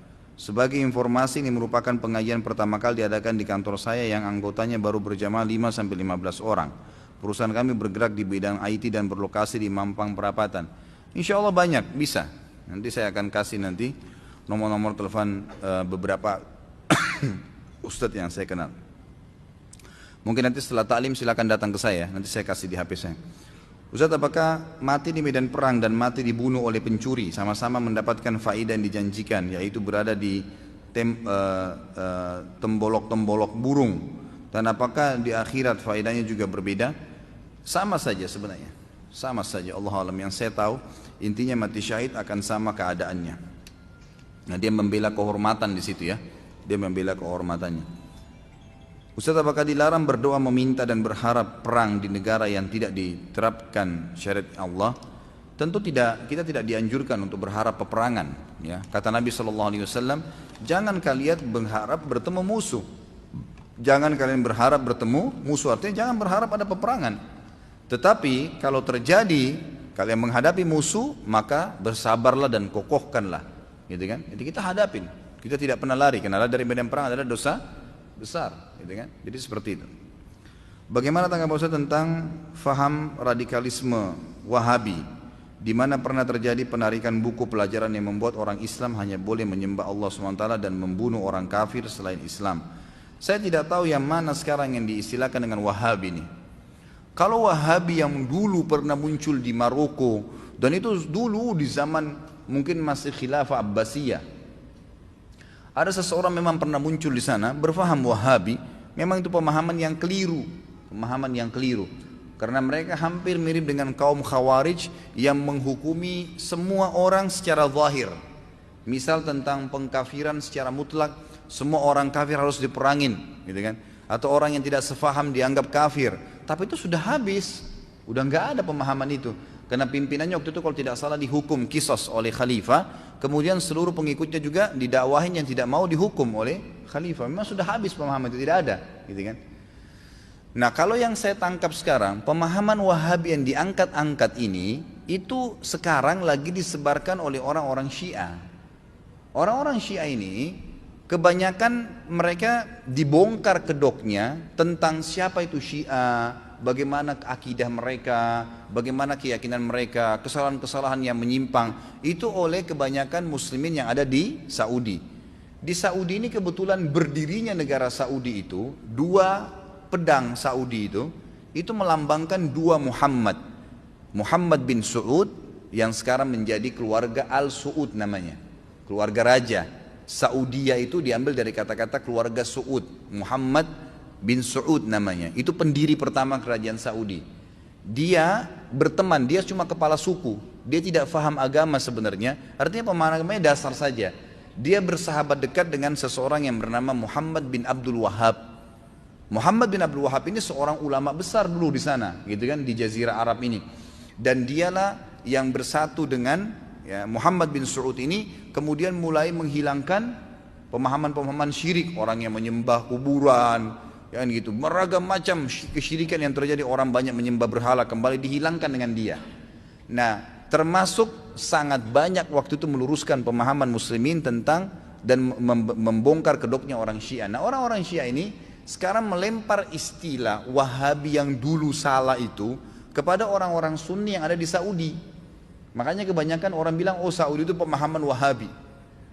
Nah, di sini tergantung persepsi apa. Kalau yang dianggap Wahabi dulu yang pertama ini salah, nggak ada.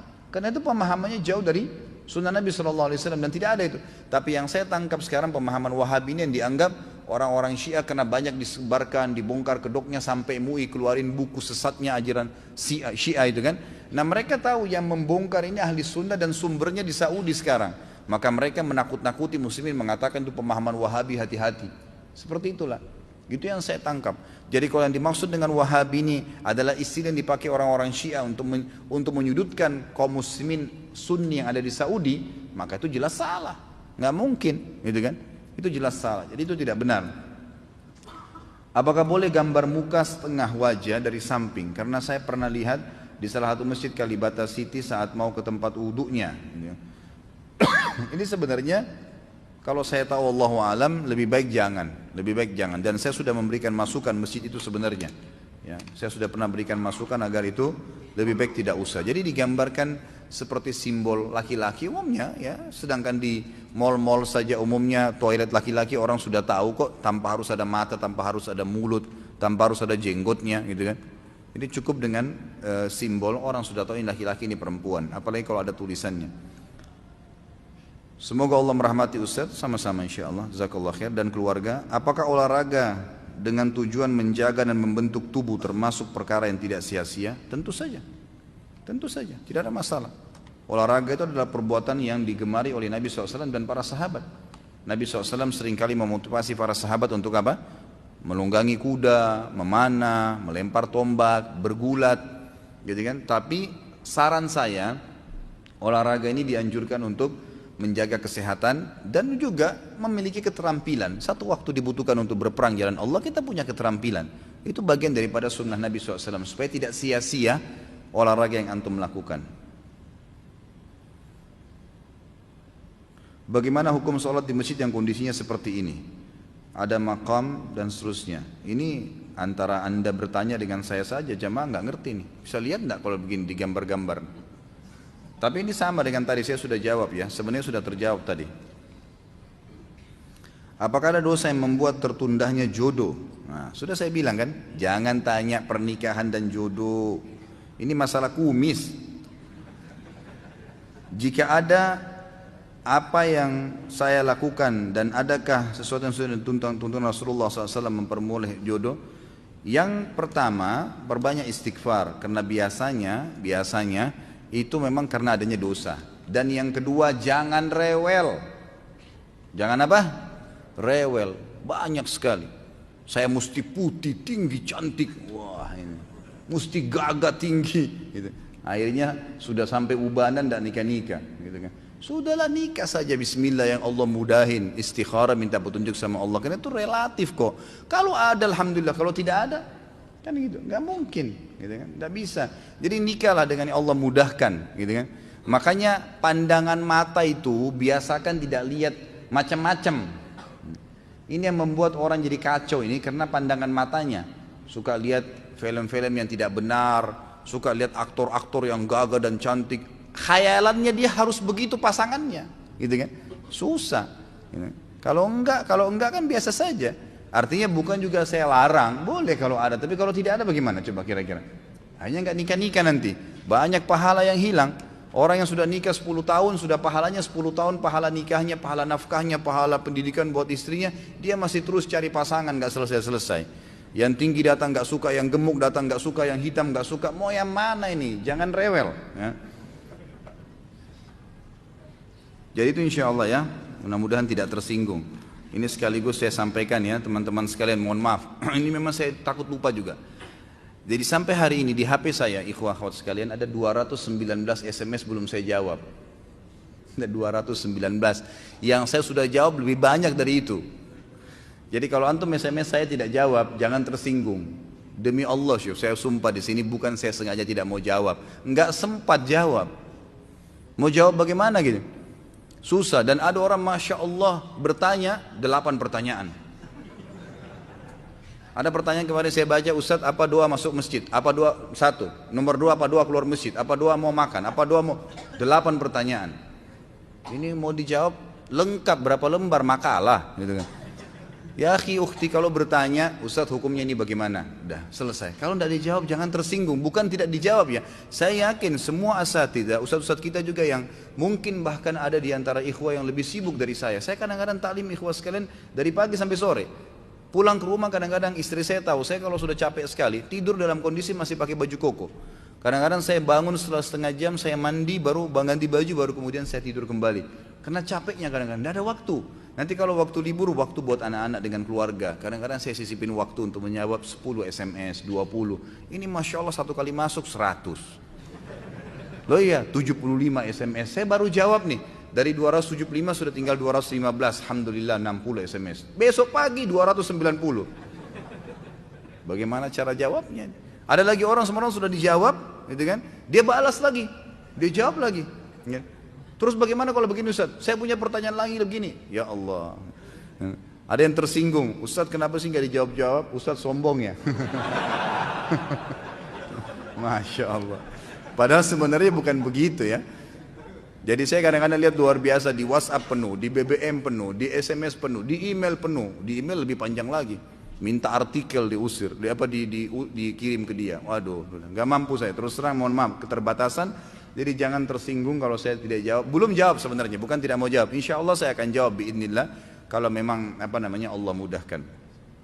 Begitu pula kalau saya bercanda di taklim ya. Jadi jangan dianggap sebuah keseriusan, gitu kan? Karena nanti bahaya, bisa tersinggung Anda dan berbahaya nanti. Jadi tidak baik. Apa yang dimaksud bukan dari golongan kami dalam beberapa hadis seperti hadis mencukur kumis atau hadis tentang menikah? Apakah artinya kafir? Ini masuk dalam Statement atau penjelasan Ibnu Umar radhiyallahu anhu, beliau mengatakan kufrun duna kufrin, artinya perbuatannya sampai pada tingkat dosa kufur. Perbuatannya sampai pada tingkat dosa kufur, tapi tidak kufur keluar dari agama Islam. Ya seperti hadis itu kan. Jadi siapa yang tidak mencukur kumis bukan dari golongan kami, artinya perbuatannya di sini dosa kufur. Makanya Imam Adzai masukkan dalam kategori dosa besar. Ana tadi sholat wajib maghrib di kendaraan karena macet dari tol dan memang sudah menghadap kiblat. Apa ana sudah benar? Ada pendapat yang membolehkan masalah itu. Tapi kalau antum masih bisa mampir, mampir lebih baik. Mampir cari tempat. Yang jelas kembali kepada hadis Nabi Shallallahu Alaihi Wasallam, kalau orang sholat duduk maka mendapatkan setengah pahala orang yang berdiri. Jadi sah saja. Orang sholat di kereta api, orang sholat di kendaraan, di dalam kondisi dia memang tidak bisa, maka itu sah-sah saja. Yang saya tahu Allahu alam ya. Tapi kalau antum bisa mampir maka jauh lebih baik. Mampir saja sholat berjamaah, kemudian anda naik lagi di kendaraan. Anda bekerja di bidang usaha yang bersinggungan dengan riba. Anda ingin keluar, tapi apabila memutus kontrak di apa ini? Di denda atau apa ini? Ratusan juta. Kontraknya beberapa tahun. Mohon beri nasihat. Taubat kepada Allah Subhanahu wa taala, selesaikan kontraknya.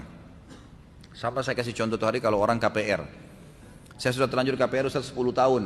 Sekarang sudah 2 tahun berjalan, saya baru tahu hukumnya, ternyata haram. Bagaimana hukumnya? Kalau antum mau spontan, ya sudah saya tidak mau lanjutin deh, terserah. Mau diambil kembali rumahnya, saya kontrak, gak ada masalah. Itu lebih baik. Tapi kalau tidak, pendapat ulama mengatakan dibolehkan dia melanjutkan itu karena sudah terlanjur dalam kontraknya dan akan berbahaya efek besar kepada dia kalau dia tidak lanjutkan. Yang penting dia tidak membuka pintu riba baru. Ini sesuai dengan firman Allah, falakum ru'usu amwalikum la tadhlimuna wa la tudhlamun. Ya, jadi kalian boleh mengambil apa yang sudah terlanjur kalian dapatkan, seperti orang pernah kerja di bank konvensional sebelumnya, tidak faham hukum, kemudian dia dapat gaji, beli rumah, beli mobil, sekarang baru tahu hukumnya. Apakah semua itu dibakar, dibuang? Enggak. Halal buat dia, tapi jangan buka lagi pintu riba. Ini yang saya ketahui, Allahu'an. Bila suami istri sering bertengkar dan istrinya sering mengatakan ceraikan saya, apa ini? Terus dicoret kembali, tidak jadi bertanya nih. Pada suatu waktu mereka bertengkar, suaminya mengatakan baik saya kasih 3. Apakah sudah termasuk jatuh talak? Kalau dia niatnya saya tolak 3, ya jatuh talaknya, tapi cuma 1. Karena dalam Islam tolak 3 sekaligus nggak ada, kecuali dengan lafaz yang berpisah. Misalnya naudzubillah saya ceraikan kamu, dia ulangi lagi, saya sudah diniatin memang tolak 1 itu, memang dia niat mau menceraikan 3 kali, lalu dia bilang saya ceraikan kamu yang kedua, 3 kali dia ucapkan, maka tolak yang ketiga. Dan saya heran ikhwah sekalian, kalau menikah tujuannya untuk nikah, bukan untuk cerai. Ini dari mana ini lisannya biasa mengatakan ceraikan saya, ini perempuan akhwat kita di belakang sana, ceraikan saya, apa ini? Ini jual gorengan apa? Ceraikan saya. Ini dagangan. Ini masalah halal tidak halalnya Anda sentuhkan kemaluan Anda dengan pasangan. Ini masalah hidup mati, bukan masalah hal-hal yang ringan. Ini ikhwah juga sedikit istrinya nggak patuhi, saya ceraikan kamu. Subhanallah, gitu kan? Apa kata Nabi Shallallahu Alaihi Wasallam? 3 hal yang yang pasti bisa terjadi. Hati-hati kata Nabi. Pernikahan, perceraian dan rujuk. 3 hal itu. Kalau si A muslim mengatakan kepada temannya si B, nanti kalau anak kita besar nikahkanlah. Si A punya anak laki-laki, si B punya anak perempuan. Gak boleh anaknya nikah kalau besar kecuali sudah ditanya. Dulu ayah pernah codokan kamu sama anaknya si fulan, mau gak nak? Oh saya gak mau ayah, baru batal. Gak boleh itu, gak boleh main-main dengan itu. Makanya para ulama mengatakan kalau orang lagi bercanda, kita nikahkan anak kita ya nanti kalau kita punya anak ya. Kata sebagian ulama pernah ya, saya ingat dulu ada kejadian waktu kami lagi kumpul-kumpul, ada teman saya bercanda sama teman yang lain, nanti ya anak saya nikah sama kamu ya. Dia diam, teman saya ini diam. Saya bisikin dia, kenapa ente nggak jawab akhi? Dia bilang dalam bahasa Arab, kalau bahasa Indonesia, kalau saya jawab wajibat, pasti akan wajib bagi saya nanti menanyakan anak saya. Jadi walaupun bercanda nggak boleh. Cerai juga begitu. Kata pernah ada Dr. Syarif, semoga Allah jaga beliau, dosen saya. Beliau dulu itu wakil Mahkamah Madinah. Sangat luar biasa, ilmunya sangat dalam. Saya sangat gemar kalau beliau datang. Beliau selalu mendatangkan pendapat-pendapat ulama, hukum-hukum fikih yang terbaru gitu. Beliau pernah membahas mendalam tentang masalah cerai ini. Beliau mengatakan kalau seandainya ada perempuan lagi di tangga, tengah-tengah tangga, suaminya biar bercanda mengatakan, kau kalau naik jangan tambah lagi akhi. Kalau ini masih banyak nih ya. Kalau kau naik kamu cerai, kalau kau turun kamu cerai. Kata beliau, ulama fikih sepakat kalau perempuan tidak mau diceraikan turun dari tengah-tengah. Kan bahayanya itu. Jadi nggak boleh. Kamu kalau ke rumah orang tua kamu, saya ceraikan kamu. Kenapa akhi? Kenapa kalau ke rumah orang tuanya? Izinkan. Nggak apa-apa. Otoriter luar biasa, ngapain? Ini perempuan sedikit tidak dibelikan apa yang dia mau dengan suaminya, ceraikan saya, pulangkan saya. Subhanallah. Ini apa ini? Menikah atau mau main-main gitu kan? Ini menikah ini adalah ibadah, ikhwah-ikhwat sekalian. Bisa nggak kita kalau masuk ke masjid? Nggak jadi, saya mau pulang. Udah masuk masjid ya ibadah, kerjain sholat itu, gitu kan? Nggak boleh. Batal sholat itu kalau batal, tidak ada wudu. Batal pernikahan kalau memang dasarnya tidak ada wali. Kafir dalam meninggalkan agama, nah itu baru. Kalau enggak jalanin. Memang rumah tangga suka duka. Perempuan dan laki-laki pada saat menikah, mereka hidup tadinya di luar lingkungan yang berbeda, karakter yang berbeda, jenis kelamin yang berbeda. Jadi memang pada saat disatuin itu butuh penyatuan, sabar, kan gitu, saling mengerti, yang benar memaafkan, yang salah minta maaf. Itu penting, berlapang dada untuk itu. Jadi ini penting. Jadi ini terjadi satu tolak kalau dia niatkan memang untuk menceraikan istrinya. Semoga Allah berikan hidayah. Untuk wanita kadang suka keputihan, bagaimana sholatnya? Kondisi dia berada di kantor, tidak ada masalah dengan keputihan. Setahu saya Allah alam, karena dia tidak masuk dalam haid. Itu hanya kotoran kemaluan, jadi dia bersihkan. Yang saya tahu pendapat yang paling kuat adalah dia membersihkan dulu, kemudian dia sholat. Kalau lagi sementara sholat keluar, maka dia membatalkan sholatnya untuk dia bersihkan, kemudian dia kembali lagi, karena dianggap dia cairan juga yang kotor. Untuk wanita yang sedang nifas tapi daerah nifas hanya keluar 1 minggu, apakah sudah bisa sholat bila darah nifas sudah tidak keluar? Tentu saja bisa, nggak ada masalah, karena memang darah nifas itu khilaf diantara ulama antara seminggu sampai 40 hari maksimal. Bila saat orang tua meninggal, beliau meninggalkan pesan kepada ibu jangan bolehkan anak-anak mengendarai motor. Apakah wasiat itu wajib ditaati? Bapak meninggal tahun 1988 saat Jakarta belum macet. Jazakallah khair. Ada hubungannya sama kumis nggak ini? Wasiat tidak boleh naik motor. Nggak apa-apa insya Allah. Jadi itu tidak termasuk pelanggaran kalau dilakukan, ya. Karena wasiat itu harus sesuatu yang tidak berbahaya atau meninggalkan madarat. Orang naik motor tidak ada masalah dan tidak ada berhubungan dengan masalah hukum agama. Yang wajib dipatuhi itu kalau seandainya memang hal-hal itu berbahaya bagi orang. Artinya berbahaya ini punya bahaya dari sisi agamanya. Kalau orang tidak pakai motor sekarang bagaimana mau jalan kaki? Susah gitu kan. Kecuali kalau memang ayahnya kaya raya tinggalin mobil, Masya Allah ya alhamdulillah gitu. Apakah rambut yang tumbuh di bawah bibir atau mulut bagian bawah termasuk jenggot? Siapa yang jawab nih? Sudah kita jelasin tadi. Iya, dalam pendapat Ibnu Umar termasuk kumis ya. Ustaz, kalau kita memakai obat untuk memperlebat menumbuhkan jenggot apakah boleh? Bagaimana kalau obatnya ada alkoholnya? Saya ingin memperlebat jenggot. Dan apakah boleh jenggot dirapikan atau dibentuk agar terlihat rapi di wajah? Ustaz, jadi kumis yang di bawah bibir itu boleh dicukur termasuk kumis itu. Ana fikir jenggot. Baik, khair insyaallah. Boleh saja pakai karena ingin menjalankan sunnah Nabi, boleh, nggak ada masalah. Yang jadi masalah, jadi kita meletakkan sesuatu dari hal-hal yang halal, nggak ada masalah. Alkohol termasuk nggak masalah sebenarnya. Alkohol termasuk nggak apa-apa karena dia konsumsi luar. Sama hukum menggunakan alkohol parfum, boleh dalam Islam. Gitu kan, kalau di luar nggak masalah. Yang tidak boleh kalau masuk ke dalam tubuh karena dia najisnya secara maknawi. Maksudnya apa? Najis zatnya tidak menajiskan. Itu yang dimaksud. Jadi nggak ada masalah. Tapi kalau saran saya menggunakan yang jauh dari alkohol juga ada banyak kan gitu. Karena alkohol itu biasanya memutihkan bulu. Gitu kan. Makanya kalau Anda atau antum pakai minyak wangi yang beralkohol, usahakan jauhi rambut, jauhi jenggot. Itu karena mempercepat warna putih. Mempercepat warna putih alkohol itu. Maka saya sarankan jauhi. Karena jangan nanti semangat tumbuh jenggot, pas tumbuh putih kan sayang, umurnya masih 20 tahun. Bagaimana dengan anjuran memakai jam tangan di tangan kanan? Apakah itu bagian dari kerapian? Ya tentu saja, ya. Karena Nabi SAW menyukai Sisi kanannya dalam segala hal memakai jam adalah sunnah, gitu kan? Maka saya sarankan pakai tangan kanan. Itu kan tradisi orang non muslim pakai tangan kiri, gitu kan? Tidak ada masalah, lebih baik ke tangan kanan. Jadi diniatkan karena Nabi SAW suka sisi kanan dalam segala kebaikan. Taruh jam adalah kebaikan, gitu kan? Ada akhwat dan seorang dokter gigi. Bagaimana hukumnya dalam Islam jika hamba, apa ini? Kok jika hamba sih? Menangani pasien ikhwah. Walaupun ana tetap memakai sarung tangan dan batasan apa saja yang boleh dilakukan termasuk dalam treatment pada gigi. Sebenarnya nggak ada masalah dalam pengobatan.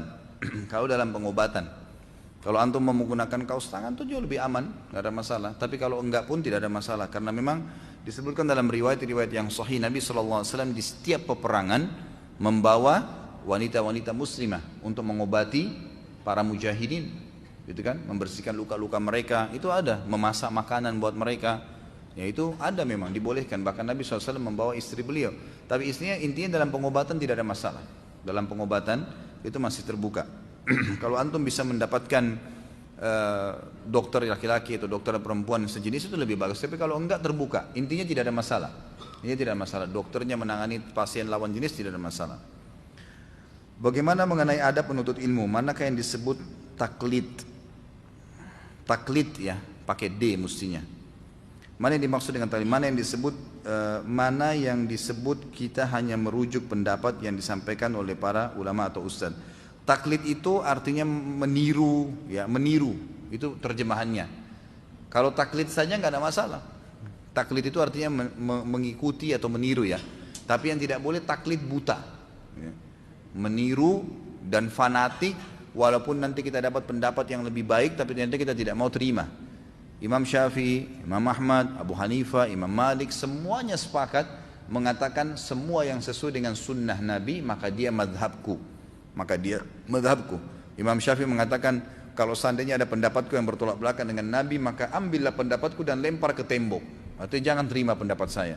Jadi mereka mendahulukan itu, ya, jadi kita tidak boleh taklid buta, ya. Kita harus punya prinsip, boleh mengambil pendapat yang kita anggap baik dan kita taklid diri, tapi jangan taklid buta. Artinya kalau datang pendapat yang lebih baik kita terima, bisa kita berubah. Saat kita melakukan suatu amalan ibadah dengan harapan kita mendapatkan balasan yang bersifat duniawi, apakah boleh? Apakah itu termasuk dalam syirik hati? Atau memang kita hanya niatkan untuk mendapatkan ridha Allah SWT? Seperti apa dulu? Kalau misalnya ibadah bisnis, dagang, mencari nafkah kan ibadah. Sepakat dah ini? Mencari nafkah adalah ibadah. Berarti kita kalau berdagang, kemudian sekolah dengan titel yang tinggi untuk mendapatkan jabatan, kemudian dapat uang untuk supaya kita bisa hidup, apakah itu dibolehkan? Boleh, karena memang tujuannya itu kan, tujuannya itu. Bolehkah seseorang berjihad di jalan Allah? Dia ingin meninggikan kalimat Allah, membela Islam. Sisi lain dia juga berharap mendapatkan ghanimah, harta rampasan perang. Bolehkah? Boleh. Karena ghanimah termasuk target daripada jihad, tapi bukan target utama, gitu kan? Bukan target utama, nggak ada masalah itu. Jadi insya Allah tidak ada masalah. Tapi kalau ada kolerasinya ya, jangan sampai semuanya dihubungkan dengan masalah itu. Ini, misal saya sholat 5 waktu supaya sebentar dagangan saya laku, ini nggak ada kolerasinya. Nanti kalau dagangan tidak laku, sholatnya ditinggalkan nanti. Kalau ada kolerasi maka baru boleh. Apabila ada 2 jamaah sholat dalam satu masjid, apa yang harus dilakukan? Posisi kita sebagai makmum di jamaah yang baru didirikan belakangan karena ketidaktahuan adanya jamaah sholat yang telah dibentuk lebih dulu, dan baru mengetahui pada saat posisi ruku di rakaat pertama dari suara bacaan surah Al-Fatih imam dari jamaah yang lebih dulu dibentuk tersebut. Apakah sholat kita harus dibatalkan walaupun jumlah jamaah yang baru lebih banyak? Ini khilaf diantara ulama ya, khilaf diantara ulama. Tapi yang saya tahu kalau dia sholat sendiri, mohon maaf, kalau dia sholat sendiri, maka dia batalin dan dia hadir ke jamaah, gitu kan? Tapi kalau dia menjadi imam dan dia menjadi imam dalam kondisi tidak tahu kalau ada jamaah yang lain ya, seperti posisi pertanyaan saya tidak tahu kalau ada jamaah lain, ketahuan nanti, Apakah lanjutin sholat? Umumnya pendapat ulama mengatakan dilanjutin sholat. Yang harus membatalkan, kalau dia tahu ada jemaah di sana, dia sengaja bentuk jemaah yang lain, ini yang nggak boleh. Ini yang nggak boleh, karena Nabi SAW melarang ada dua imam di dalam satu masjid. Tidak boleh ada dua imam di dalam satu masjid. Tapi kalau keadaannya tadi tidak tahu, berbeda. Karena tidak boleh membatalkan sholat tanpa ada udzur syar'i yang jelas. Posisi kita sebagai orang yang menyaksikan, bagaimana tata cara memberitahukan kepada jemaah yang baru didirikan tersebut bahwasanya ada jemaah sholat lainnya lebih dulu dibentuk. Bahasakan. Walaupun orang lagi sholat, maaf Pak, yang lagi sholat di sebelah kanan saya, sudah ada jemaah sebelumnya di sebelah kiri, nggak apa-apa. Boleh saja. Ada orang lagi salah kiblat, kita boleh pegang tubuhnya, maaf Pak ya, ini kiblatnya keliru. Gitu kan. Nggak ada masalah, dalam Islam itu dibolehkan. Meluruskan orang dengan ingkar mungkar dengan tangan boleh, gitu kan? Boleh gitu. Tapi jangan laki-laki pegang perempuan ya. Ya. Jadi ingatkan dengan lisan juga boleh. Adakah hadis terkait dengan urutan memotong kuku, baik itu kuku jari tangan maupun kuku jari kaki? Allahu alam. Saya tidak pernah tahu khusus masalah itu. Ya, tapi Nabi SAW yang jelas gemar dengan sisi kanannya. Ini terakhir ya. Apa hukumnya kalau memotong pendek jenggot? Oh sama tadi, belum saya jawab. Saya mau tanya, kenapa dipendekin? Kira-kira kurang percaya diri kah? Merasa kepanjangan kah? Apa sajalah yang sedang dibisikin oleh syaitan, gitu kan? Lawan. Masalah rapi atau tidak itu persepsi individual saja. Kan gitu. Kenapa Anda kalau pakai jas percaya diri? Karena persepsi kita ini keren. Kenapa ada perempuan berani pergi acara perkawinan kekurangan kain, bolong belakang, bolong depan? Persepsi dia ini keren. Kan gitu. Ini bagus. Kalau kita juga lakukan hal yang sama sebenarnya dengan pakai baju koko, dengan pakai kopiah, dengan pakai jilbab besar, dengan pakai cadar, kita percaya diri ini benar, karena memang kita benar, maka nggak ada masalah. Itu persepsi saja sebenarnya. Persepsi. Kalau satu lembar jenggot ini ikhwah akhwat sekalian beratnya 10 kilo, wajarlah berat Ustadz dipotong. Ya Allah, ini berapa gram gitu. Gak ada masalah. Enak itu kalau jenggotnya banyak dipegang-pegang begini tuh. Biarlah jenggot Pancasila 23 juga bangga sedikit. Pegang juga. Yang penting jalanin sunnah Rasul sallallahu alaihi wasallam. Baik. Semoga Allah berkahi majelis kita. Benar dari Allah. Kalau ada salah dari saya mohon dimaafkan. Subhanakallahumma wa bihamdika asyhadu an la ilaha illa anta astaghfiruka wa atubu ilaik. Wassalamualaikum warahmatullahi wabarakatuh.